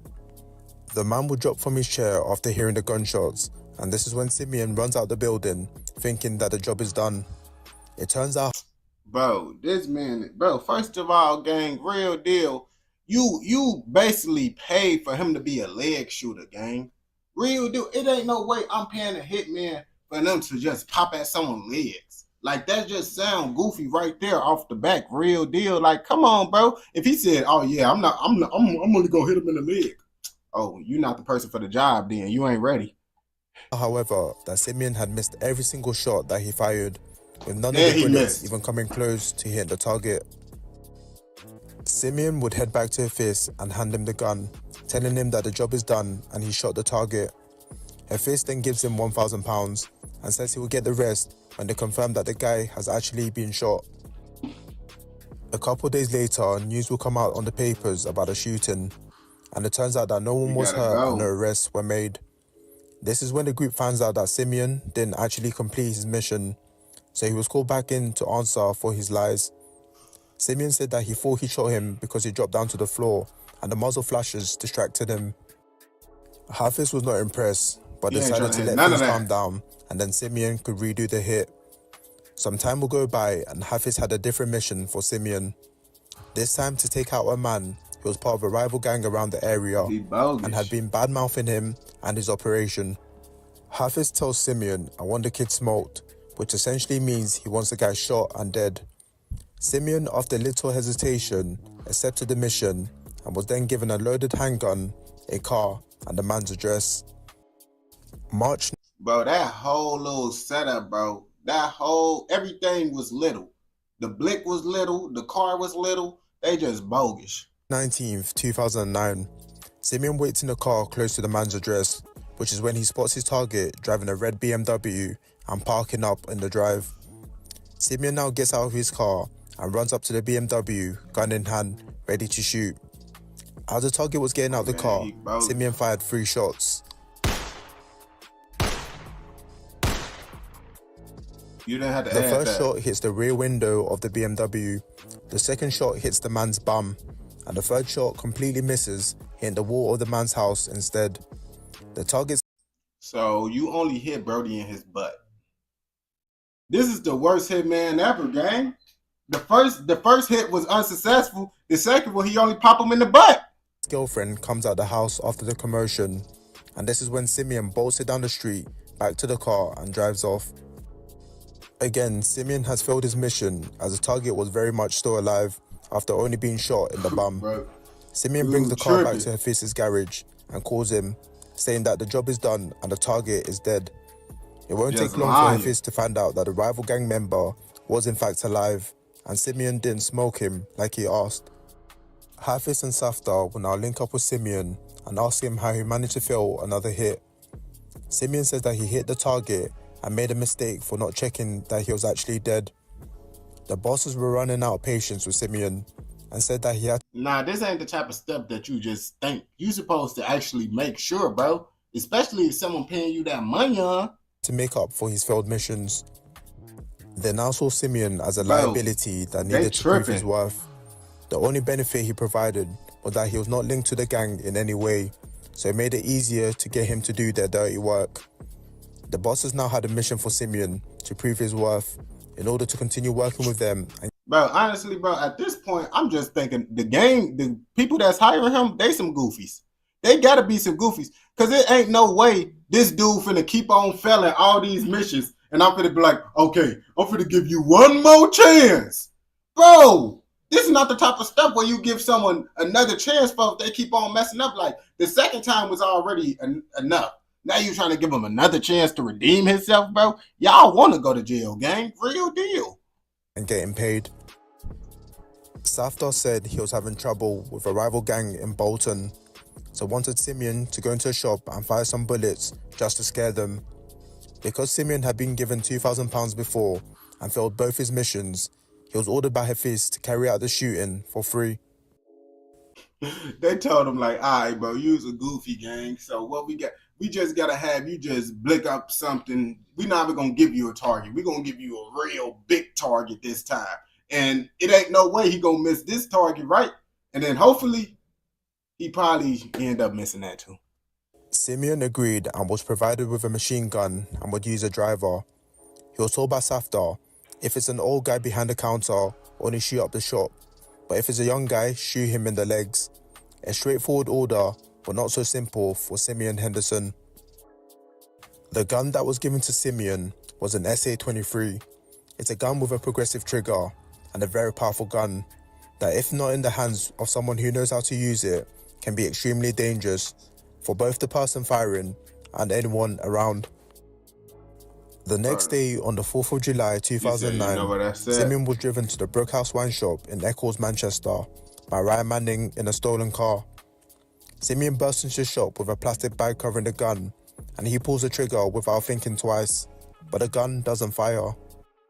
Simeon, now in a state of panic and with customers watching, pulls the trigger harder and loses control of the gun. Bullets spray the walls and ends up shooting. Oh my God, bro. Lock this man up. Just lock him up at this point, gang. So you telling me that Brody didn't know how to he got scared, got to just blinking everywhere, bro. What's wrong with this dude, bro? The shopkeeper 3 times by accident. 2 of the shots hitting him in the chest and 1 in the stomach. In CCTV footage, you can see the shopkeeper, 27-year-old Nasser Hussein, rolling on the floor bleeding as the customers lay on the ground in fear. Simeon runs out the shop and gets back in the car driven by Ryan Manning, and they speed off. Again, Simeon did not follow simple instructions, but this time he messed up badly. So the one time that they tell him, oh yeah, we don't even want you to catch a body. We don't even want you to catch a body. You end up catching a body. Like, bro, this he's literally the worst in history. He's the worst in history, bro. And it's like, bro, the people that hire him is even more goofy, because why is you hiring this goofy? Like, real deal, that we got to think about what is wrong with the people that's hired, because it's like, ain't no person that's not a goofy finna keep on hiring this goofy to do stuff, bro. It ain't no way, bro. I would not trust this man at all. Because he took the life of an innocent man who was not involved in the gang beef. When Simeon shot the wrong person, the real target escaped the shop unharmed. The shopkeeper, Nasser Hussein, who had only been in the country for 6 months, was going back to Pakistan in 2 weeks. He had just been working out at the store to earn some extra money, but his life was cut short at such a young age. That's crazy. Simeon, knowing he messed up, will now go on the run, and the gun used for the murder was wrapped in tracksuit bottoms and thrown under a parked car. The next day, the situation was reported in the news as a robbery gone wrong, and the police would now launch an investigation into what they believed was a planned murder of Nasser Hussein. Today night, one witness who was in the shop at the time has described how a gunman walked in, stared at the worker, said nothing, and then shot him at least 3 or 4 times. He died in hospital a short time later. Police say the 27-year-old was totally innocent. It appears he was the victim of a botched assassination. I ain't gonna bap to you, but that area just looked like some bad stuff would happen. Like, even if Brody didn't do something to him, something probably still could have happened to him, because this don't look like the best area to work at. As the gunman made no attempt to rob the store. Following the investigation, the Mazda car that was used to get away from the scene was found set on fire and burnt on Burn Avenue, Wigan, a 20-minute drive away from the scene of the crime. The gun that was thrown under the parked car was later found that day by a random pedestrian walking by and handed over to the police. DNA results now come back on the gun that was wrapped with the tracksuit bottom, and the driver, Ryan Manning's fingerprints, will be found on the gun along with Simeon's fingerprints as well. The tracksuit bottom that was wrapped around the gun belonged to Simeon, and the police were able to match the bottoms to the same tracksuit bottoms that the shooter in the CCTV footage was wearing. Witnesses in the shop gave a matching description of Simeon. You know she snitching. She finna tell to a T.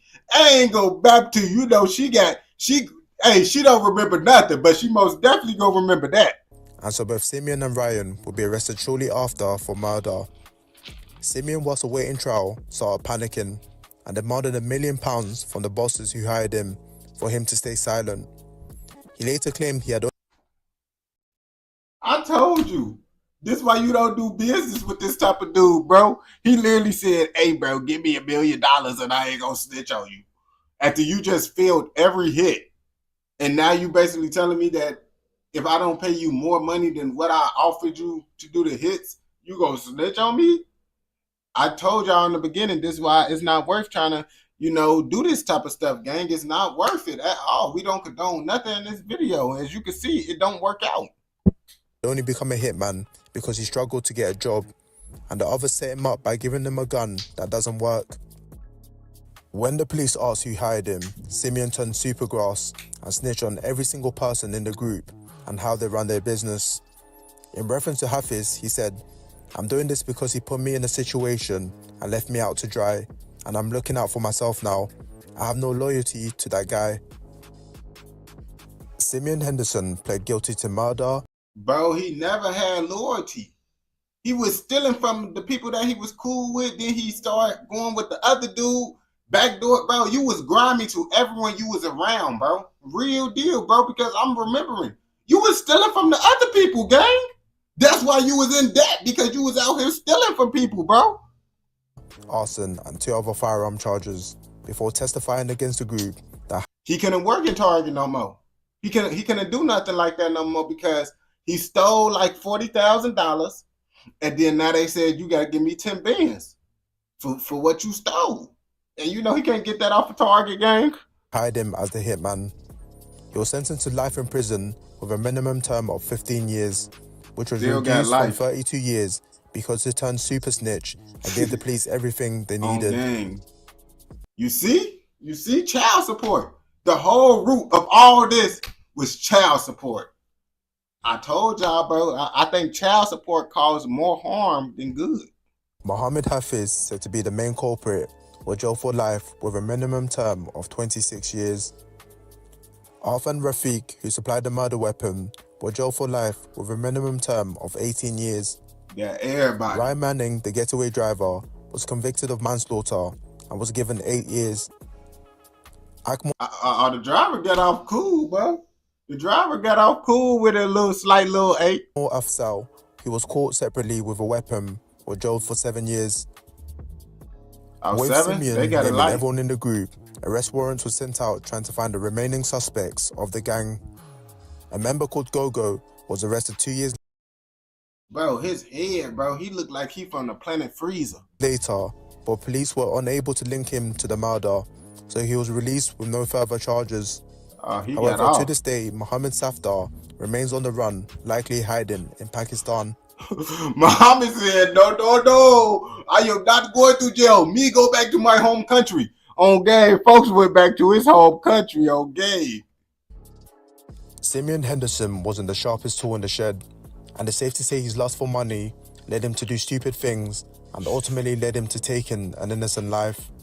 However, Simeon not only took down the bosses of the hire company, but he exposed the violence between the Oldham and Bolton gangs that was running wild in Manchester at that time.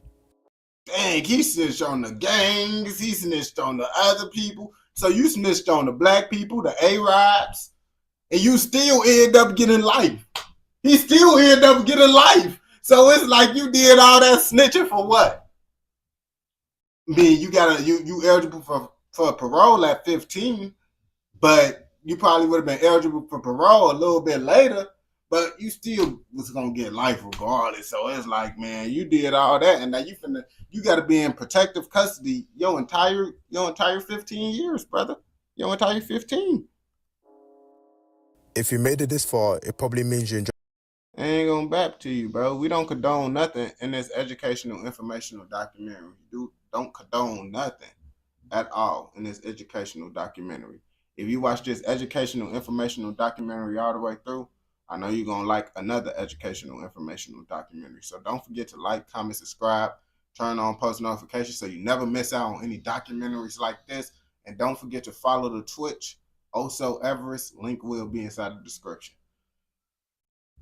Yeah, bro, they was tweaking, gang. You see, they was tweaking. Like, this is the worst. He is the worst. I think he's the biggest goofy in the UK, gang. But I'm going to title. I don't know if I should title the video "The Biggest Goofy in the UK" or should I do "He Caught a Body All Because of Child Support." He unalived an innocent person because of child support. UK gangster unalive an innocent person because of child support, or the biggest goofy in the UK. Which one you think would sound better, Chad? Which one y'all think would be better for the title?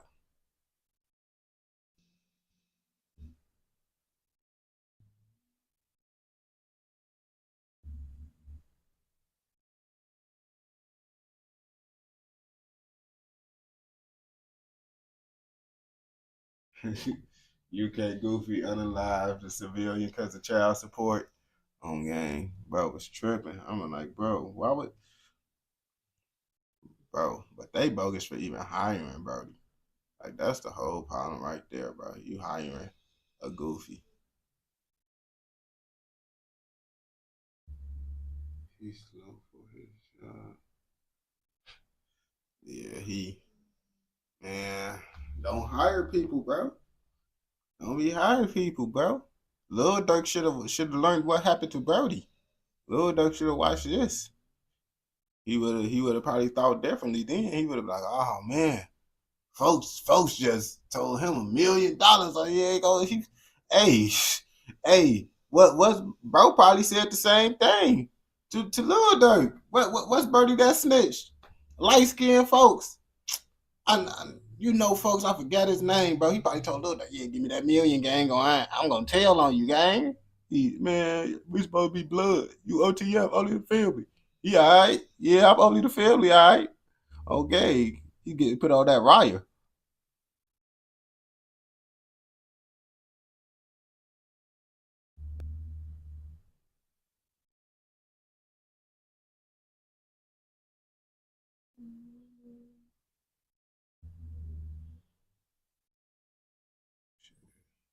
Oh yeah, OTF Jam.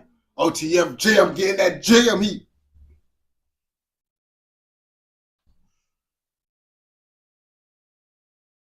Oh, we finna watch some AI brain rot.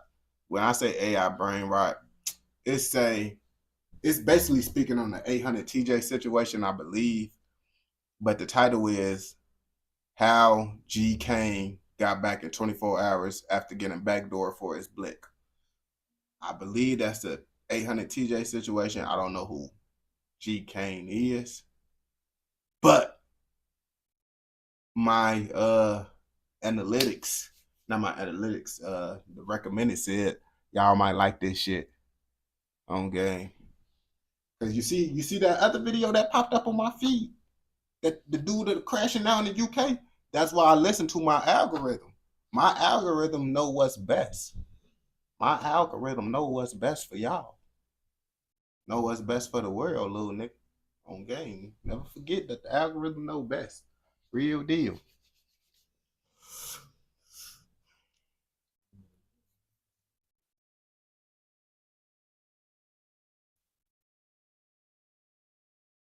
This what happened when you backdoor the wrong people, because everybody want to act like it's so cool to backdoor and they backdoor king. This what happened to you when you be trying to backdoor the wrong people, you feel me? And it don't go well for you, you feel me? This might be the dumbest case of self-snitching in drill history, and that's saying a lot. Imagine this. You wake up, someone you know steals your You go on Instagram Live and say they've got 24 hours to return it. Then less than 24 hours later, that same person is... Bro, first of all, gang, why are you going on the internet telling someone to give you something back that you're not supposed to have? I know that's a hot blick. None of y'all got y'all FOIA card. Most people don't got their FOIA card in the streets because it's a little bit more harder to get. Like the Indiana gangsters, they be having legal blicks. Out here, boy, y'all, you over here trying to ask for a switchy back. Oh yeah, bro, you most definitely gonna go down regardless. And then you telling me, bro, he ended up passing away after you told him he got 24 hours?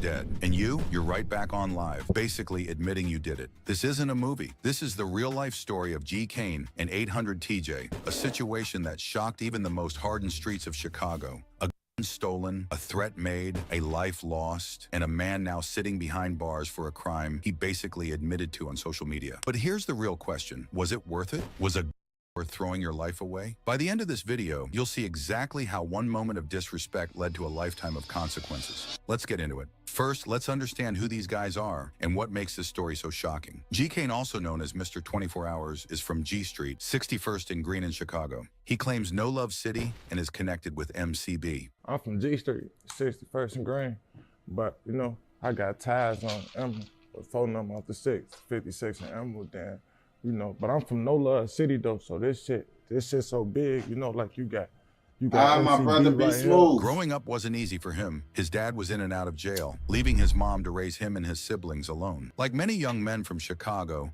G. Kane jumped off the porch early. When asked in his interview, he said, Did you have both parents in the household? Hell no, I was bad as hell. I think that's what it was though.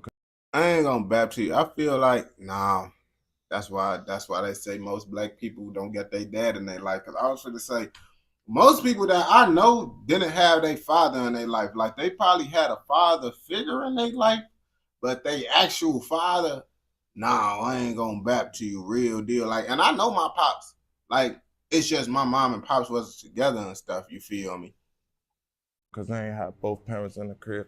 I was getting my OG the flux, over flux, like, but it was, shit, she was a single mother. My daddy was in and out of jail and shit my whole life. On the other side, we have 800 TJ. He was from 61st in Cottage Grove, claiming 800. I'm from 61st in Cottage Grove. In his interview with DJ UTV, TJ explained, That ain't no hood in there? What you mean? That's us.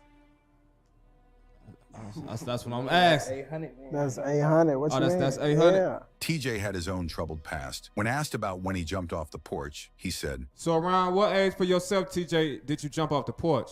At 13, I started catching cases and shit. but here's what makes this story crazy. These two weren't even ops. According to multiple sources and street rumors, G. Kane actually looked at 800 TJ like a brother. They moved in the same circles. They knew the same people. In fact, there was a video of 800 TJ actually listening to G. Kane's music months before the murder. The headline read, 800 TJ bump into his killer G. Kane song months before the murder. This wasn't I ain't gonna bap to you. It's so common nowadays, real deal. People be into it more with their old homies than they actual ops. Nowadays, people got more beef with they homies than they ops. Well, they old homies, you feel me?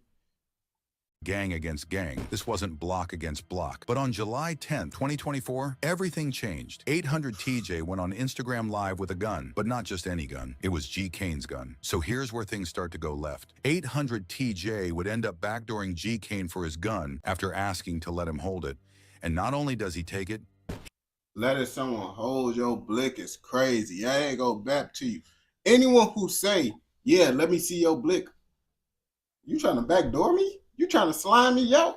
Why is you trying to hold my blick, bro? Get your own blick. I ain't gonna bap to you, bro. Real deal. I remember when someone asked to see my blick. I'm like, gang, why would I give you my blick? And then now I'm defenseless. You got the power in the room now. And I'm not trying to have no one have the power in the room. And if you got power, I need power too. I ain't gonna bap to you.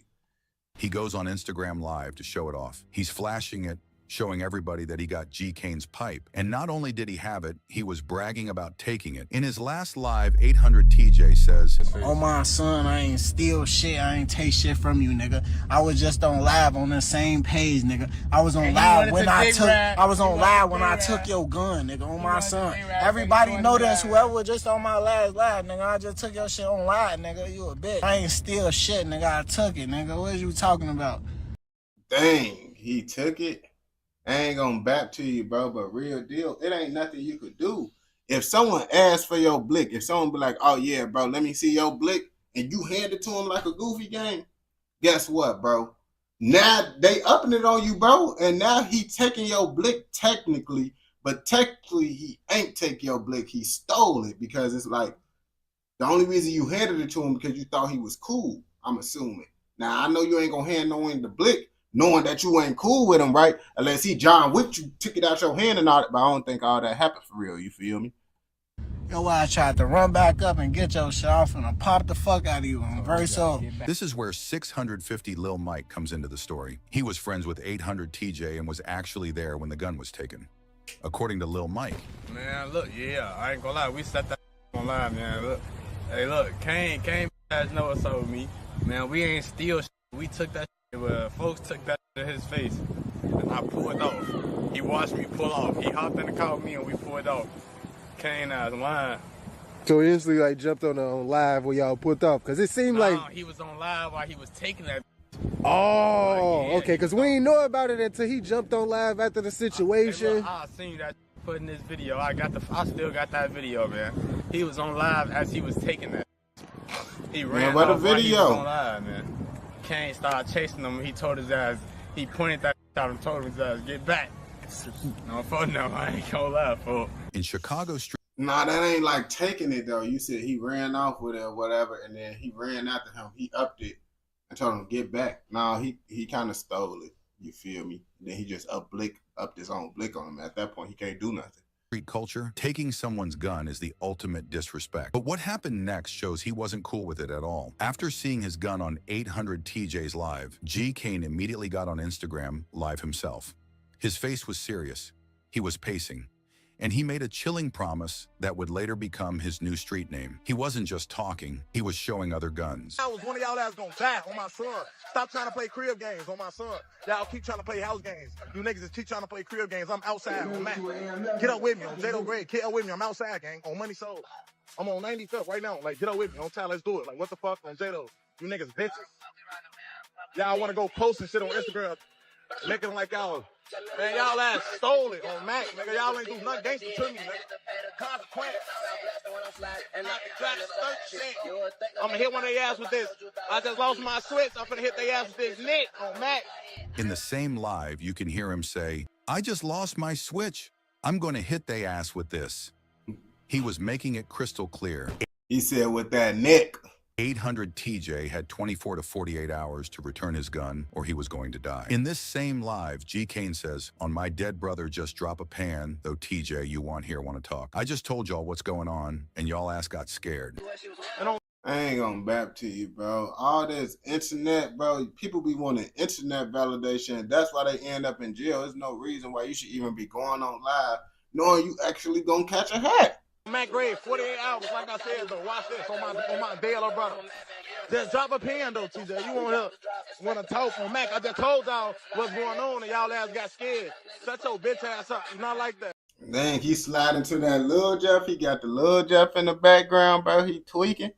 This wasn't just internet talk. This was a direct threat, a countdown, a promise that he was about to get busy. In this live, G. Kane also repeatedly calls 800 TJ and his friends snakes, a name that would become important later. He says, "Snake, snake, snake, I don't want to play with them." This was the moment Mr. 24 was born, a nickname G. Kane would later embrace, and that would eventually be the title of a song that G. Kane would later release. Less than 24 hours after that threat, on July 11th, 2024, around 5:17 p.m., shots rang out on Interstate 94 northbound between 83rd and 79th Street in the Chatham neighborhood. According to news reports, one person was taken to a hospital after the shooting where they were pronounced dead. The victim has been identified to the Cook County Medical Examiner's Office as 22-year-old Tyjan Bush. That's 800 TJ. The Illinois State Police immediately shut down the northbound lanes of the expressway to investigate the shooting. From another news report, I-94 northbound is shut down and traffic is being diverted at 87th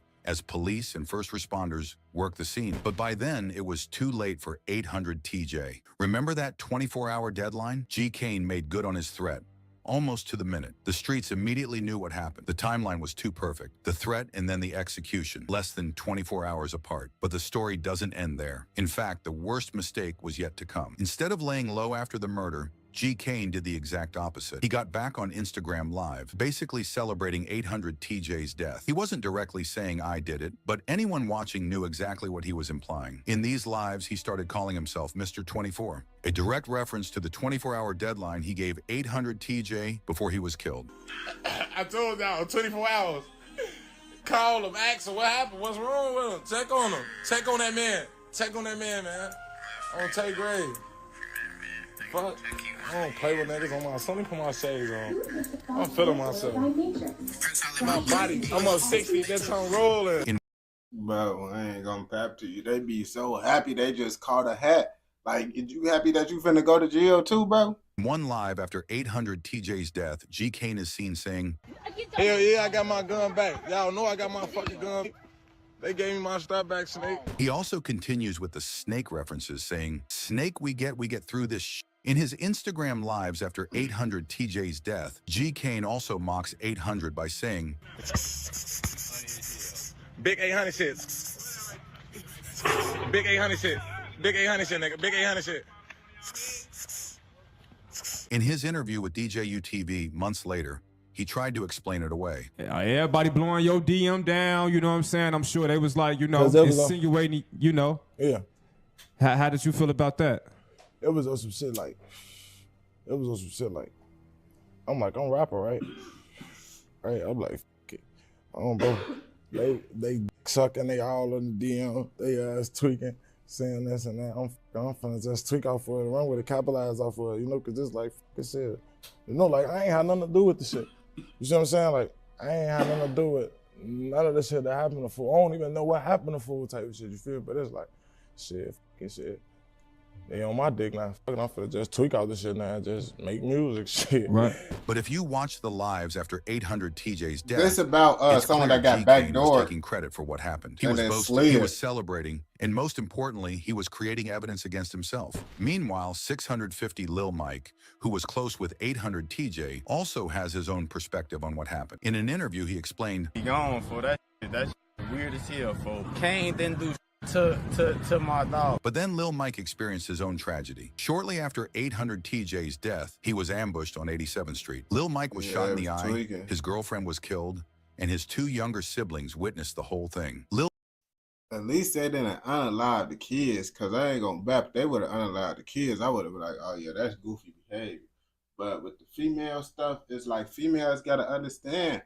You hanging with a dude that really hang this lifestyle and stuff. Females be liking dudes that live this lifestyle, but they gotta understand you get caught with them, they gonna treat you just like him. They ain't gonna be like, oh no, that's his girl, bro. Let's give her a pass. You know what they say about the females that hang with the ops, right? I don't know if they be thinking it's a game or something, but the real deal, you can't just be hanging and dating anyone out here. Lil Mike describes the incident. What was that situation like, if you could walk us through that, though? What, that happened to me? Yeah. Man, that shit was weird as hell. That shit was fluky. It definitely was some backdoor though. I ain't gonna lie, little shorty who, I ain't gonna speak on him, but he know. That Hold on, wait till you answer. that was weird. I ain't gonna lie to you, but you know how that go. Ain't shit gonna change. I got time for all that, bro. You know? For now, like I ain't even gonna lie. See, look, we get to talk about that. I get ready to cry. Yeah, say he just got. I ain't gonna bap to you, gang. It took too long for you to even try to get your hand on that, bro. Because how you got it, bro, I can see like it looked like you got like a little Drake, like a little ARP or something. Yeah, he got a trap ARP Drake. son, but he could barely get to that motherfucker for real, bro. If something really go down, bro, guess what, bro? You're not gonna be able to get to it fast enough. I ain't gonna lie to you. I ain't gonna lie, boy. Do something, man. Now, in the midst of the situation and all that, like, I think you lost a girlfriend or like a baby mama or something like that. Yeah. That was my shawty, man. She cool as hell, man. Long leg J, folks. I ain't gonna lie, I've been knowing her since I was a kid. I ain't gonna lie, I'll probably do something like man. Long leg J though, I ain't gonna lie. Yeah, my shawty innocent, folks. She just lost her life to some whole goofy ass. You know what I'm saying? Long leg J though, man. We ain't even gonna talk about it. So when it comes to like seeing all of that online, I think I seen like some people saying, I don't want to get too much into the rumors and all that. Yeah. But like even like you said, it was like some backdoor stuff. People were saying like it was somebody that was in a car with y'all or something like that, and with the kids. He was definitely in the car with me, and I had my little brother and my little sister with me. When asked about the rumor that he'd set up 800 TJ, Lil Mike firmly denied it. By the time about backdoor, I'm gonna keep it 100 with you. This just on some real shit. If I'm a backdoor, I'm gonna do that myself. I'm not no bitch ass.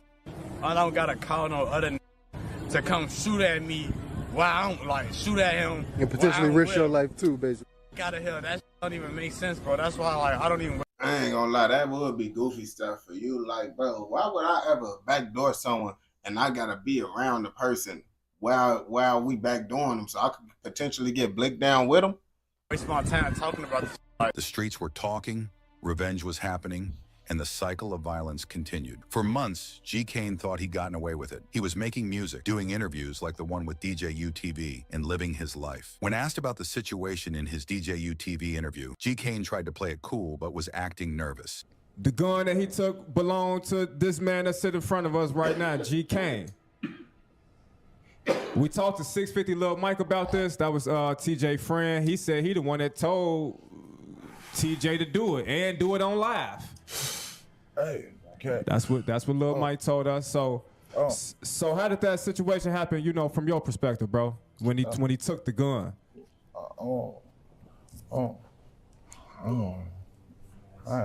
Why did bro just put on his mask and then put his hoodie on? Like, what was your purpose of doing that, brother? Is you trying to like put on more of a intimidating look? Like, what was your purpose? Like, you just had your mask open, bro, and now you just covering your face unless you finna go to sleep or something. You finna go to sleep, gang. But it's like, bro, you got the blunt inside your hand still. So it's like, why you lifting your mask up, gang? I ain't even gonna lie. It was dang. R.I.P. folks. I know long live folks type shit. I don't know. He ain't take it. He ran off with a strap. That was type shit. Like that was light. Like niggas do that though. Right. Niggas be stealing and shit. Like niggas, the Chicago. And then he lift the mask back down. Bro, take the mask back down. What was your purpose, brother? Real deal. Chat, y'all just peeked Brody. He just lift the mask up, put his hoodie on, looked all like. Soon as he lit the blunt back up, took the mask back down. I'm like, bro, you had the bleezy in your hand. Why you even put up the mask, bro? What was you doing? He continues. That probably was just my time on me, see. You know, like for my little brother doing his dirt, taking niggas shit, because my little brother took a lot of niggas for a lot of shit, like in real life. So it's like. He even dropped a song and music video right after everything went down. But the streets talk. So 9 months ago, 800 TJ was killed and his affiliate, 650 Lil Mike, was shot. After that, it was a guy by the name of Mr. Kane, Mr. G Kane, 24 Kobe, whatever he calling himself. He was bragging about it. He said, I told you. But now, today, I wake up and it comes out that G Kane, Mr. 24, has been arrested for the murder of 800 TJ. And now everybody is up under the post arguing, saying free him. When G Kane was at his first court hearing in Texas and was getting ready to get shipped back to Chicago, pay close attention to the reaction of the guy standing next to him in court. Mr. Perkins, you're wanted out of the state of Illinois for first-degree murder. Are you waiving formal extradition? Go home? I mean, to go back to Chicago. Yeah. Okay. Guys, I wish you both the best of luck. His face says everything. Shock, disbelief, and maybe even a little fear, like he's standing next to a killer and didn't even know it. All those Instagram lives, all that talking online, I think he just looked at Brody because, you know, when it's their turn to talk, people normally look at the person that's talking. But or the AI generated page can be correct. all that self-snitching, it finally caught up to G. Kane. The same social media that he used to make his threats became the evidence that put him behind bars. So what can we learn from this tragic story? First, social media is Man, we already know, bro. Stop crashing out, gang. Real deal. Stop handing people blicks. Stop crashing out. Stop posting things on the internet if you actually doing things, bro. Yo, what's the word, my brother? Like that's really the main thing. But at the end of the day, everybody still know this, and guess what? These rappers still gonna be on the same type of timing, the same type of behavior. So it's like we don't condone nothing inside this educational, informational documentary. If you watch this all the way through, I know you're messing with another educational, informational documentary. And don't forget to like, comment, subscribe, turn on post notifications so you never miss out on any educational, informational documentaries like this. And don't forget to follow the Twitch, osoavarice. Link will be inside the description. Yeah, bro. Folks most definitely just tweaked for no reason, bro. Like that whole situation, like you posted your whole crashing out. Like the whole crash out journey, bro, you posted. I ain't gonna bap to you, bro. Appreciate it, my brother. Yeah. Let's see what else.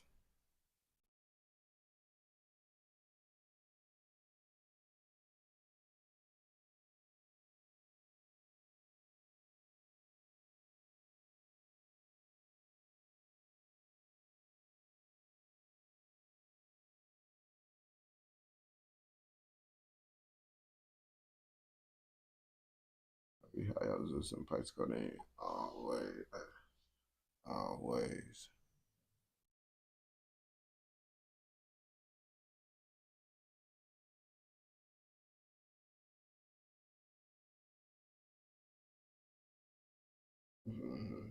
All right, my brother.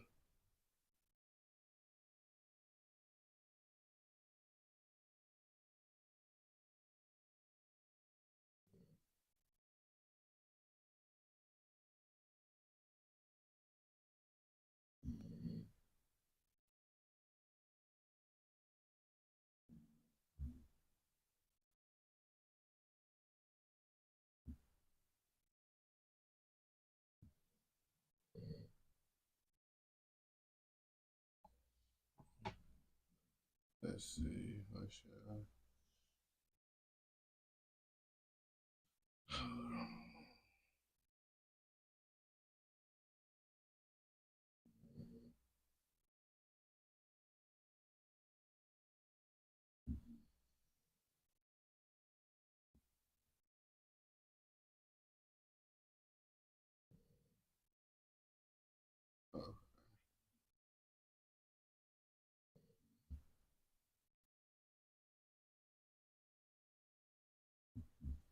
Welcome back to another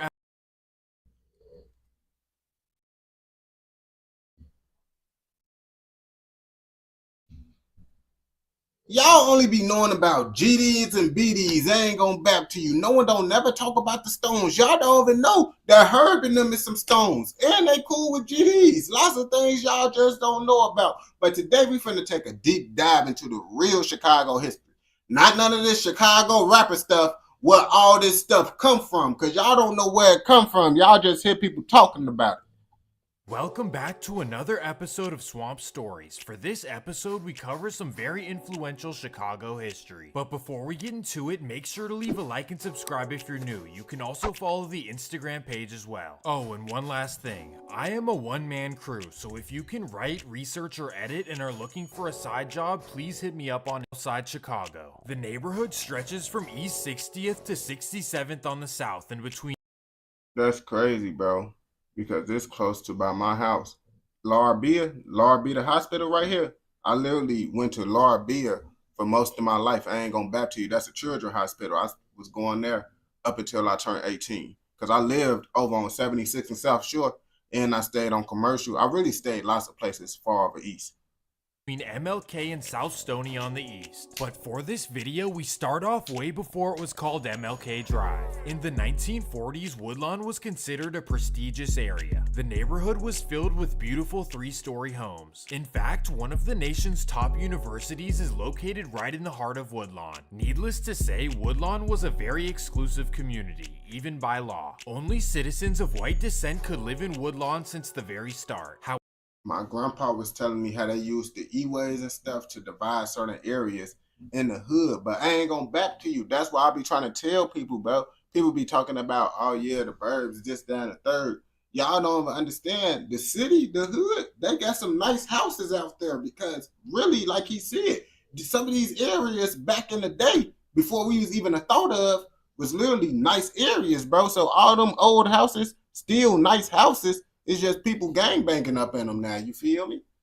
However, in 1948, the Supreme Court struck down the redlining laws and anyone could now live in the neighborhood. So for whatever reason, the residents were furious and nearly half of them left for the suburbs. By 1952, the Woodlawn area was 50% African American, and because of the change, some of the locals who remained in the area wanted to prove a point. Essentially, all of the wealthy residents had departed, and what was left was the lower income community known as the Greasers. The Greaser subculture was pretty much a collection of all of the less fortunate Greek, Italian, and Eastern European teens. And in Woodlawn, a group called the Rebels took control of the area starting in 1952. The Rebels' main territory was the back of the yard's area. And it's crazy, bro, because people love to talk about the black folks and black fatigue and all this stuff. And then you look at this stuff, the white folks started gang banging first. Real deal. Lots of gangs was made to protect the community from the gang banging white folks. But lots of people ain't gonna talk about that. But they expanded to Woodlawn as well. The Woodlawn Rebel membership was only around 30 people. However, these guys were rough and territorial, especially towards the new residents. So eventually, the new residents got together and decided that enough was enough. In 1954, the community joined together and called themselves the Blackstone Raiders. What's the word? The Blackstone name was chosen because they hung out and operated on South Blackstone Ave. Right off the bat, the Raiders and Rebels were getting into it. However, it wasn't taken to serious heights for the first few years. But sadly, that wouldn't last forever. The Rebels began getting frustrated by the increasing numbers of the Blackstone Raiders. Essentially, their numbers were dwindling while the other side was gaining numbers exponentially. So as a last resort, the Rebels decided to send an unfortunate message. March 11th, 1957. The Rebels get word that the Raiders are hanging out on 59th and Kenzie in Gage Park. So the Rebels get in their car and head to the intersection. There, they see a member named Alvin Palmer on the corner. So the Rebels jump out of the car and surround him. Dang, what they Instantly do? After this, the Raiders would inform Chicago police and 11 rebels would go down. This is a very important moment in Southside Chicago history. It was the moment where the community knew that they were vulnerable and needed protection. So naturally, you see, the white folks, the ones that caught the hat first, that started this forever gang war.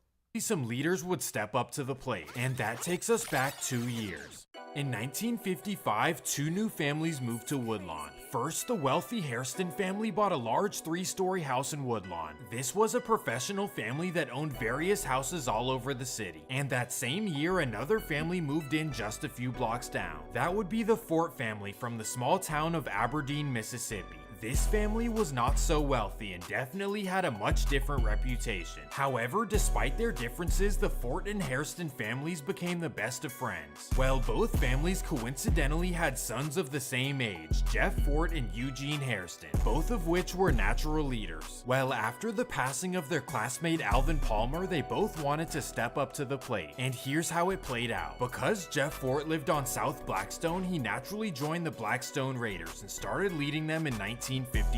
On the other hand, Eugene Hairston got together with his friends and started the Harper's Boys. The name originated from their main location, Harper Street in between 63rd and 64th. Well, during the first year, the Harpers and Raiders had the same mission, to deal with the Rebels. And quickly, the Rebels were run out of Woodlawn by 1959. So now with the Rebels... I ain't gonna lie, lots of people from Chicago, they got people from down south. You feel me? Like lots of people is from Mississippi. I believe Hoover was from Mississippi.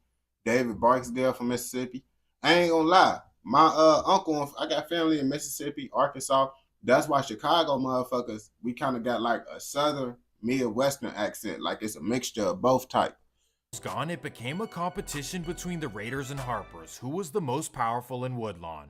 In 1960, the Harpers boys and Blackstone Raiders fought over territory, specifically 63rd and Stony Island. However, by the end of 1960, the Ford and Houston families learned about what was going on. So because of this, Jeff and Eugene sat down and decided to end the rivalry then and there. Then Eugene suggested that they join together as one. So that's exactly what happened. Both sides created a giant force known as the Blackstone Rangers.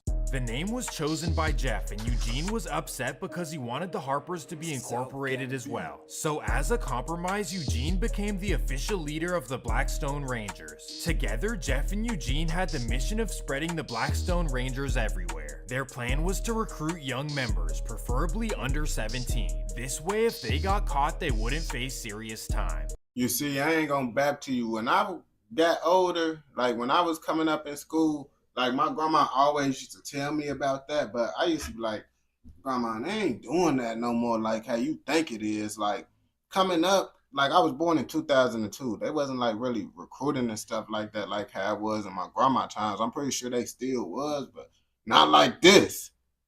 So in order to do this, Jeff and Eugene would visit the local schools, churches, and youth hangouts. This was mostly Jeff Fort's idea, as he was a far better recruiter than Eugene. His first mission was to take over the South Shore neighborhood. To do this, he was known to make frequent visits to the First Presbyterian Church. Nah, that's why my grandma said this, because I grew up over on South Shore. You feel me? I live right by Rainbow Beach. Church on 64th and Kimbark. Well, long story short, the recruiting worked like magic, and the Blackstone Rangers began taking over Chicago. Eugene covered the north side while Jeff covered the south side. By 1964, the two started recruiting in the suburbs as well. But these aren't your typical suburbs. Anything south of Chicago is just as wild as the city. So the Blackstone Rangers went to Harvey, Chicago Heights, and Markham to recruit successfully. Well, now Markham. It's Markham.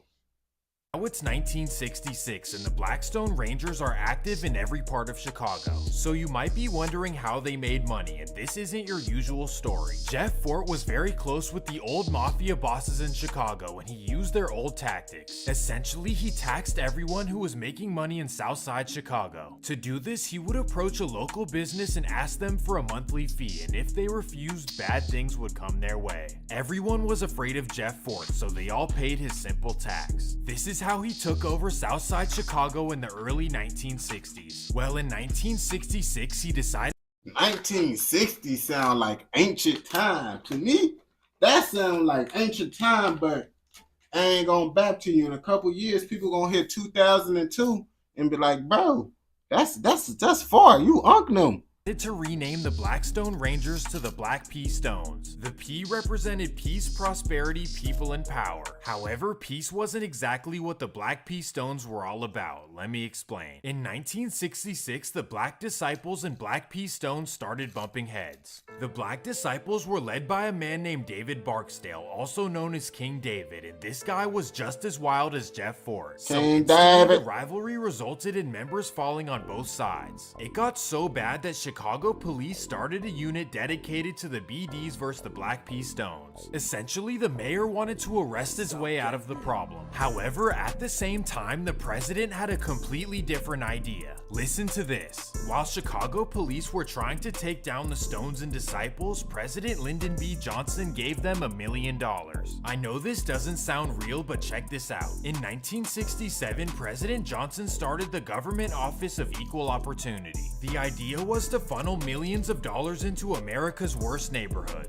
I ain't gonna lie to you, my grandpa was telling me how lots of them was getting they was doing lots of community work and stuff, and they was getting government grants or whatever, and they was using those grants, you feel me, to, you know, fund their street life. And due to their political connections, Jeff Fort and David Barksdale received $937,000. The money was dedicated to a new organization called TWO, also known as the Woodlawn Organization. Essentially, the money was dedicated to helping bring peace in Woodlawn by way of job training. So Jeff Fort was given the task of job training for the youth. You can't make this up. Yes, the man who recruited teens to join the street life received $1 million to train the youth. That may seem like not that much money, but that's equivalent to $8 million today. You may be wondering how this happened, so let me set the context. At the time, Jeff Fort was being praised by politicians for his community work. A senator named Charles Percy publicly praised him as an intelligent leader. Meanwhile, in the streets of Chicago, Jeff Fort was You see, bro, these street dudes came and comparing to this type of stuff, bro. They had political help back in the day. wreaking havoc on the black disciples. Well, at a certain point, David Barksdale was fed up with the nonsense and he wanted to prove that it was all a facade. So in 1968, David contacted Chicago police and asked them to follow him in unmarked cars. His plan was to drive through the Black P. Stones territory to show what will happen. And of course, Chicago police agreed. May 8th, 1968, David Barksdale. Dang, so what? David out here snitching? Oh, what up, bro? Y'all telling me King David out here snitching, bro? Hops in his car with the undercover detectives following him. He rolls through 65th and Ellis, and there 2 men on the corner notice him. And without hesitation, bam! Thankfully, everyone was okay, but this definitely proved to Chicago police that the job training and truce were a complete sham. However, the program was a federal ordeal, so Chicago police could do nothing about it. The incident did nothing at all to stop the Black P. Stones, and in all honesty, I'm not sure that Chicago police cared. However, that would change in 1970. August 14th, 1970. On the corner of Stony Island and 67th, there's a massive hotel called the Southmore. Behind the hotel is a back alley, and this is a known meetup spot where the BDs and Black P. Stones chunk 'em. Well, on this August 14th night, the Stones and Disciples meet up in the alley and get it going. After a few minutes, the commotion causes the hotel to call 911. That means that Officer James Alfaro is on his way. He arrives to the scene and gets out of his car. Little does he know a Black P. Stone named Charles Edward Bay is on the roof of a nearby building. Dang, what is going This on? incident They caught the snipe, attention of the federal government.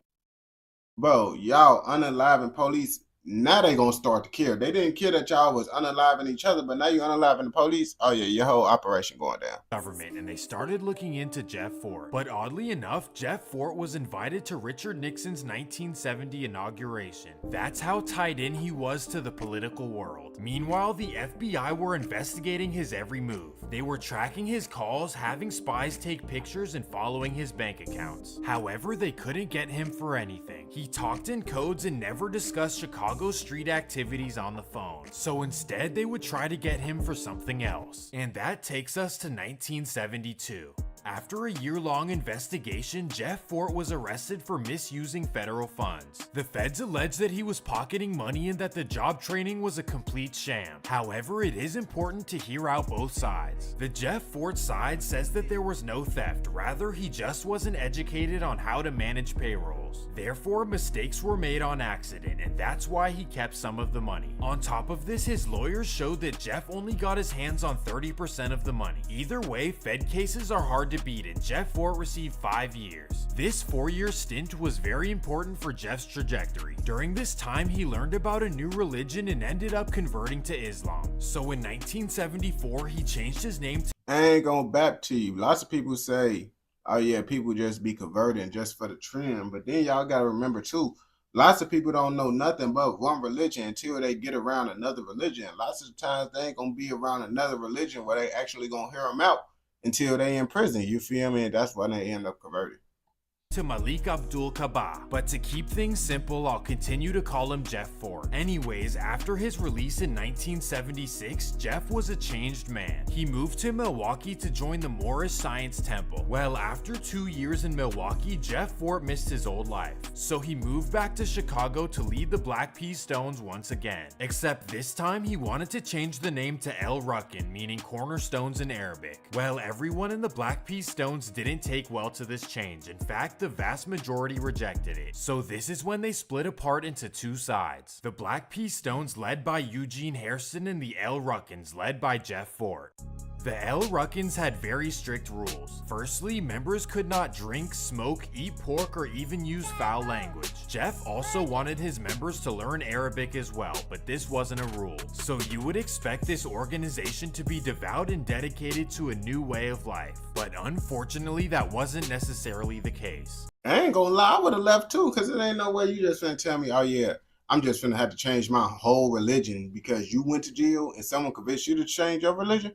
Witnesses and former members say that the L Ruckins abided by none of these rules and were constantly partying at local clubs. On top of this, they were engaged in the worst rivalry yet, so let me break it down. After the split, the Black P Stones and L Ruckins became bitter rivals. It's safe to say that Jeff Fort and the L Ruckins became the bullies of Southside Chicago. And that takes us to August 8th, 1980. The Black P Stones own and operate a building called Alhambra on 64th and Kenwood. This is where they keep their money and hold important meetings. Three specific leaders operate this building: Willie Bibbs, also known as Dollar Bill, Duke Thomas, and Barnett Hall. Well, Jeff Fort wants to take over the building, so he and a dozen L Ruckins drive over to 64th and Kenwood.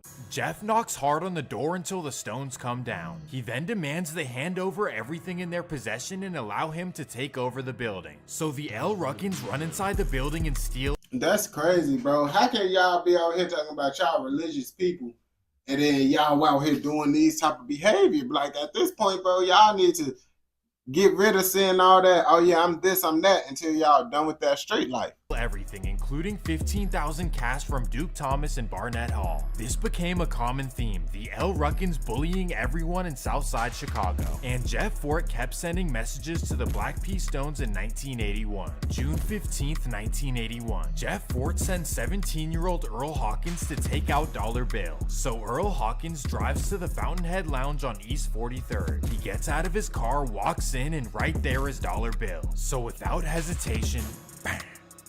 Tweaking. This incident was a big deal because L Ruckin were completely out of control and had lost all morality. The madness would continue. December 23rd, 1981. Jeff Fort sends two members, Derek Keys and Anthony Hall, to take out Stones member Barnett Hall. So they drive to his apartment on South Kenwood Ave, and there they wait for him to come outside. Bam! L Ruckin was handing it to the Stones so badly that members were quitting by the day and joining the more powerful Vice Lords. It became extremely dangerous to be associated with the Black P. I ain't gonna back to you, bro.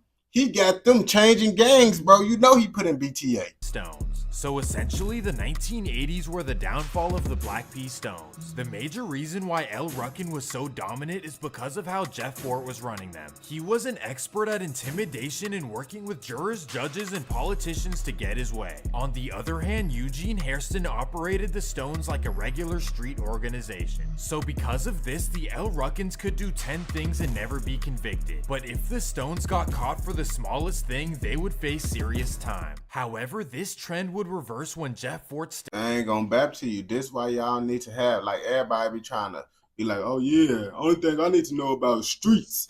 Bro, you see, someone that know about the streets and real world information that you actually could use to help you advance in life will always win, bro, against the regular street dude that only know about the streets, bro.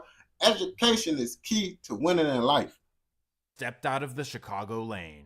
In 1983, while doing business out of state, Jeff Fort was arrested and sentenced to 13 years. He was sent to Florence Supermax in rural Colorado, one of the most secure and monitored facilities in the world. While there, Jeff Fort was somehow still running the L Ruckins and communicating with his members. He even began communicating with the Libyan government. So in 1986, he ordered 4 members to meet with the Libyan leaders. The deal was that L Ruckins would receive $2.5 million to commit acts for the foreign government. Well, of course, the FBI was all over this, so Jeff Fort was quickly caught and given an extra 80 years on his sentence. But yet, this would not stop the L Ruckins madness, and that takes us to September of 1988. By this time, Jeff Fort in the top 4 L Ruckins. Why couldn't he just wait till he get out of jail? Because it's like, you probably was gonna get caught still, but The reason why you got caught so quick is because you was doing it while locked up. Fucking members were gone, and that meant that the Black P Stones could make their way back to the south side. Jeff Fort knew that all of his power was slipping away. On top of this, it infuriated him that Eugene Hairston was free and back running the south side. September 20th, 1988. Eugene Hairston is hanging out outside his apartment. That would be the Ida Wells housing project on the south side. 3 a.m. While standing outside, two men walk up to him. Bang. Dang. Right away, everyone in Chicago had the idea that Jeff Fort ordered this. However, the El Ruckins members denied it, claiming that Jeff wouldn't do this to his childhood friend. Either way, Jeff Fort was charged for the incident in late October. However, after lack of evidence, they dropped the case. Instead, they charged him with the 1981 passing of Willie Dollar Bill. Bro, it's already over with for him. Y'all don't even gotta add no more time. You said he had 13 years, and then they added an extra 80 years. It's over with.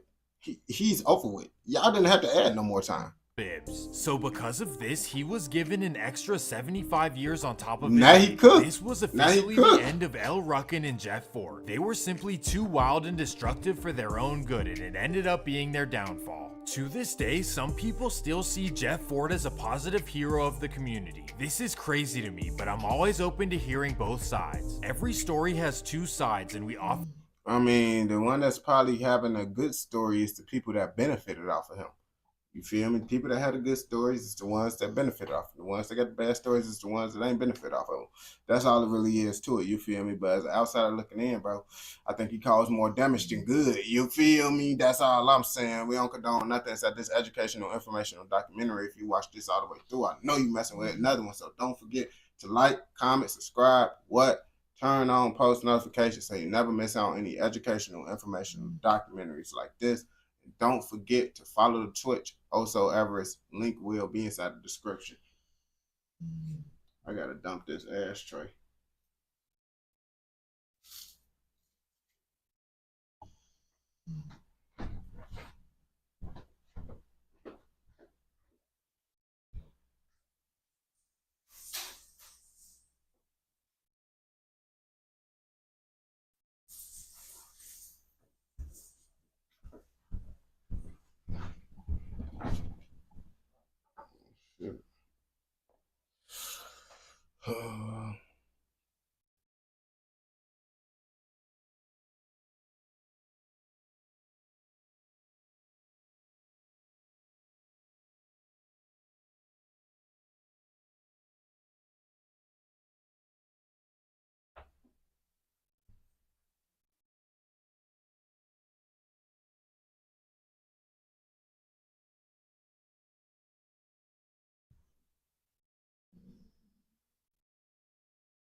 Damn, bro. Let's see.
That man top 5 is a snitch according to people from his own hood. When your own hood saying you a snitch, then you might be a snitch. But you know, he had to call in and defend himself to the American people, because I ain't gonna lie to you. If the American people think you a goofy, it's all bad. I ain't gonna back to you. So let's see what he gotta say. Top 5 impressive been going back and forth. Y'all familiar with Top 5 from Yes, sir. He been, yes, sir. He been beefing with the whole West Coast. He's Drake's right hand. He's Drake's go-to shooter. That's a shooter. So Top 5 impressive going back and forth. Go to the next slide, right? So this is an old clip of Top 5 when he was dancing in.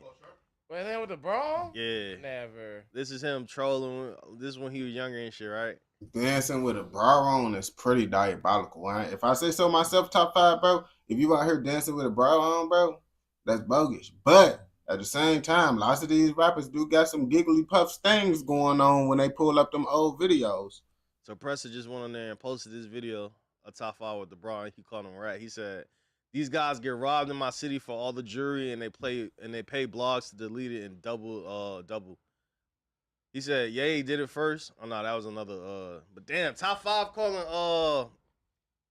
Presser calling Top 5 a rat is crazy, because these niggas was like, if y'all know anything about what's going on in Toronto, they usually locked in the GGs and the Wasses and. But recently, Kodak Black just did a song, or Kodak Black and Presser, they got beef or whatever. But Kodak Black and Top 5, they squashed the beef. So I'm assuming this is from Presser. Also, Top 5 and Kodak cool with each other. I ain't gonna bap to you, man. Hey, I don't know, he might be a snitch, because how Top 5, he was just talking about Kodak, all that stuff. He's so forward with the gang and all that. And now you hanging with Kodak? Is you hanging with Kodak because your hood disowned you for snitching? Is that the reason? I don't know. I'm just taking an analytical guess. Not feeling that Top 5 had to squash the beef with Kodak Black, because Kanye West is the one that announced it. Wait, but the Kodak and Presser beef is one-sided, right? Like Presser shot Kodak. Damn, nigga. No, Presser didn't shoot Kodak. It was quote unquote. No. His brother allegedly shot Kodak in Miami. Allegedly. Okay. Well, wait though. If that's allegedly, and here's why. So while Presser was getting, I guess, beat up, a dude who looks like Presser came from the side. He had the mask on, right? Hit him in the leg. Oh, Presser was getting. I ain't gonna bap to you. It looked like Presser can't fight. Honestly, bro, I thought Presser was a female trying to be a guy. That's what I thought he was at first till I found out he was a real dude. The first time I found out about him was when he was done in Coeur d'Alene. That's when I really found out about him. But the thing is, Bundog is like a multi-felon, and he can't get into the States. Exactly. He said multi-felon. How's that Bundog when Bundog ain't even allowed to be in the States? Did he do something to sneak his way through? I mean, it could happen. Right? And that's why there's and there's different levels to this, right? Because in order for Bundog to be in the States, he would have had to came illegally, right? Through either a fake passport. I mean, come on now. If they out here popping people, do you really think they care about coming into a state illegally? Let just be honest with you now. If they out here popping people, you think they really care? But I understand what they saying. They basically saying, since he can't come out the country, he couldn't be the person that popped him. But if it was him, bro, you think he care about that? Or do some coyotes, do something. Yeah, right? exactly. He walked over that border. So if you came here illegally and shot somebody, that's different. But Bundog is saying, nigga, I'm not even allowed to be in the United States. So how the fuck y'all saying I did it? So I mean, that is what's going around. Shit, I seen that, and I also seen a video of Kodak doing like a little strip runway model walk, and Preston was in the front line with Quavo. Hold on, we got the man himself. Top 5. What's the word, Brody? Oh, okay. I'm just calling gang, man. What you saying? Man, shit, we live on No Jumper News, bro. Top 5. My God. Toronto hitter, man. I got Flock on here with me. My boy Tay in here. So look, bro, we reacting to what's going on with you and Presser, bro. What you can speak about? That's who's that? Nah, don't say that, cause man, the Wassers and GGs, y'all was linking. We seen y'all niggas linked up. So where did this go left? I don't know how niggas get. You know how I get. I don't know who them boys are, man. Well, you call hey, Bundog the richest man in Toronto, man. Hold on. Stop it, man. So Top, you saying you don't know none of them? You look at me, bro. Talk about the richest nigga in Toronto.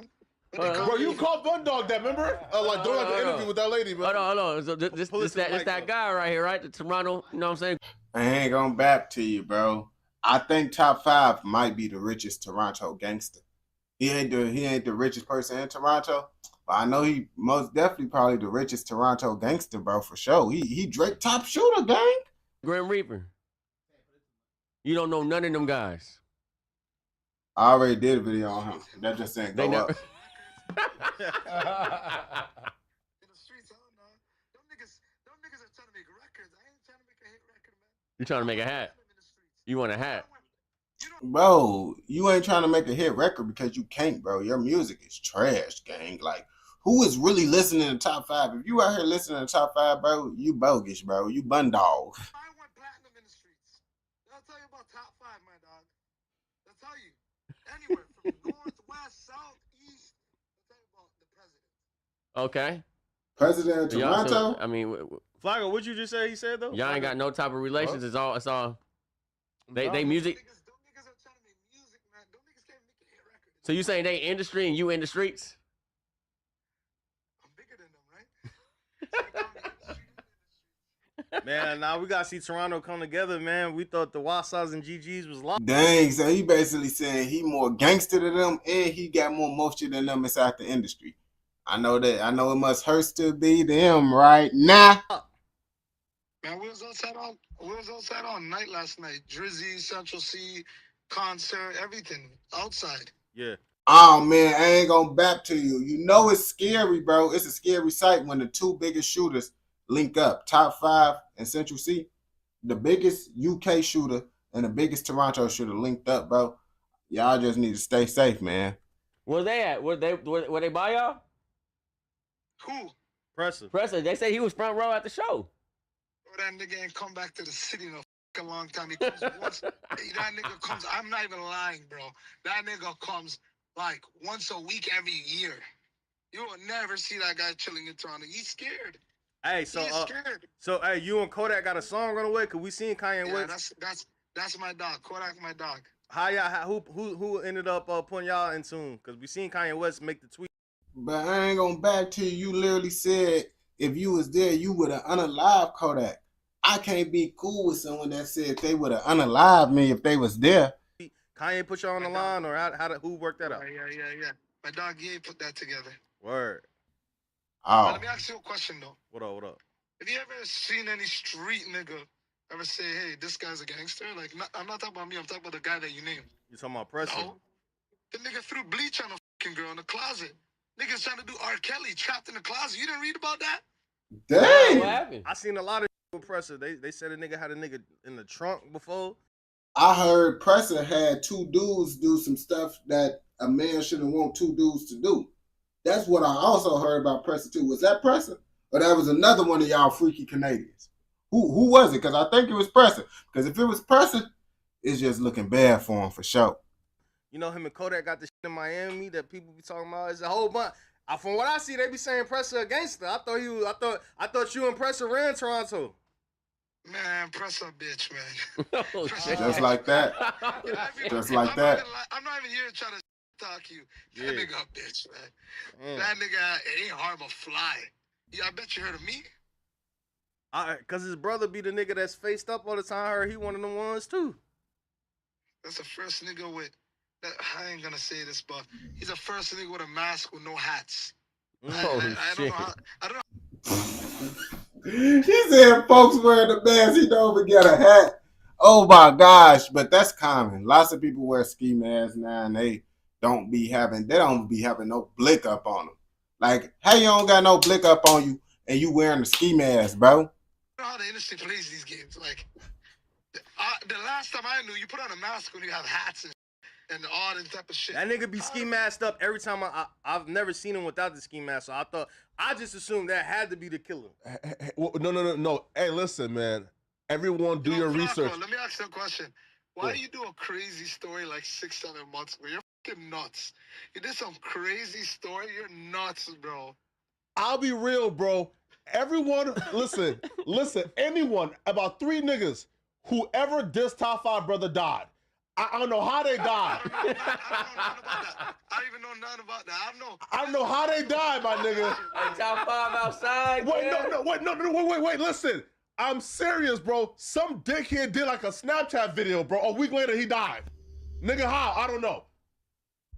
All right, so Bro trying to get him to speak on it. He trying to get some juicy information. Like, yeah, I'm trying to get him to say something so I can make the title top 5 a real that he did it. Nah, bro, he ain't going for that. Top 5. Listen, bro. Some dickhead dissed your brother on Snapchat. A week later, he died. What about old boy that had him walking up? Listen, I don't know nothing about that. I don't know nothing about that, man. Wait, 2, listen. Wait, 2, some dickhead came, I think it was like Instagram, right? And he was like making a... Bro, why is you meat riding top 5? Why is you dissing the person that he get beef with, gang? Like, you shouldn't just be like a person that you was into it with end up getting unalive. The person I was speaking of, why is you calling him that, gang? Like, real deal, bro. You don't know these people, bro. And you over here saying this, bro. You excited. Oh, you finna get it. The mockery by trying to show some plastic bag. Bro, these niggas so crazy, bro. Within a week, he died too. Damn. I said, bro, how niggas keep dying? Glizzy goblin to the max. The fullest extent. I ain't go back to you. Hey, top 5 like that? Hey, you like that?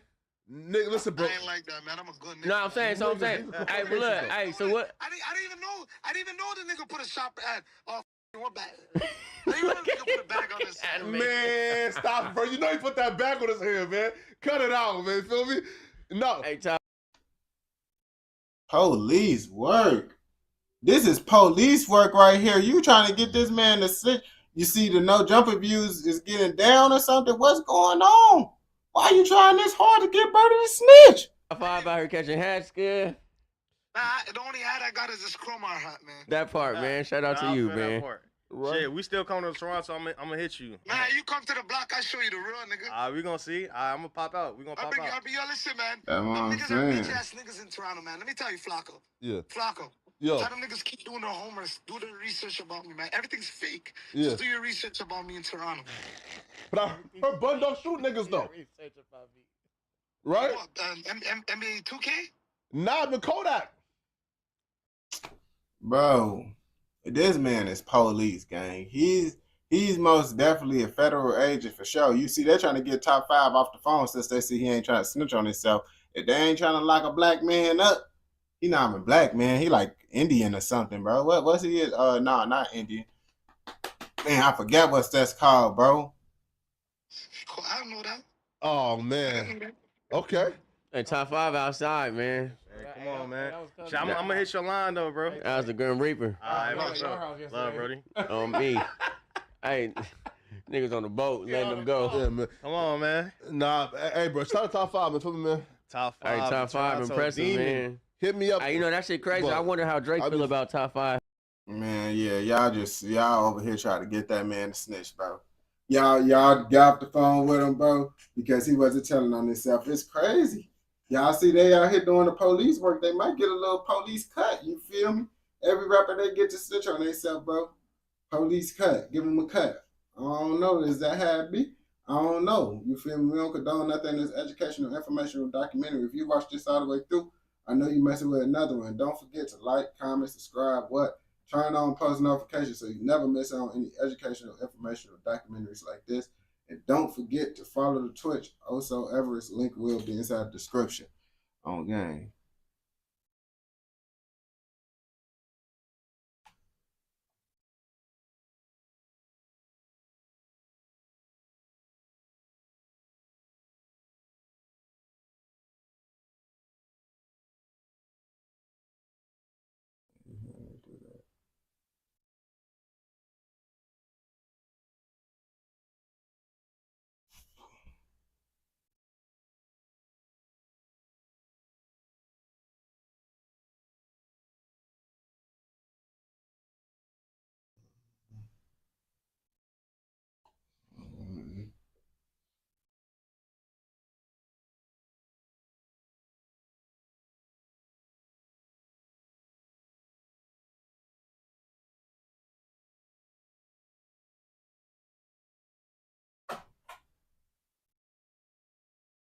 tweaking.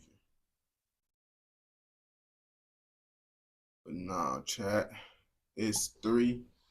I'm finna post these videos. I'm probably gonna do a normal live stream later today. But you know how that be. I don't be able to do everything that I want to do and shit. Y'all be smooth, my boys. Y'all the real goats. And y'all know I'm gonna be back later today. I wanna do the regular vertical screen. I ain't gonna back to me the regular horizontal screen. I ain't gonna back.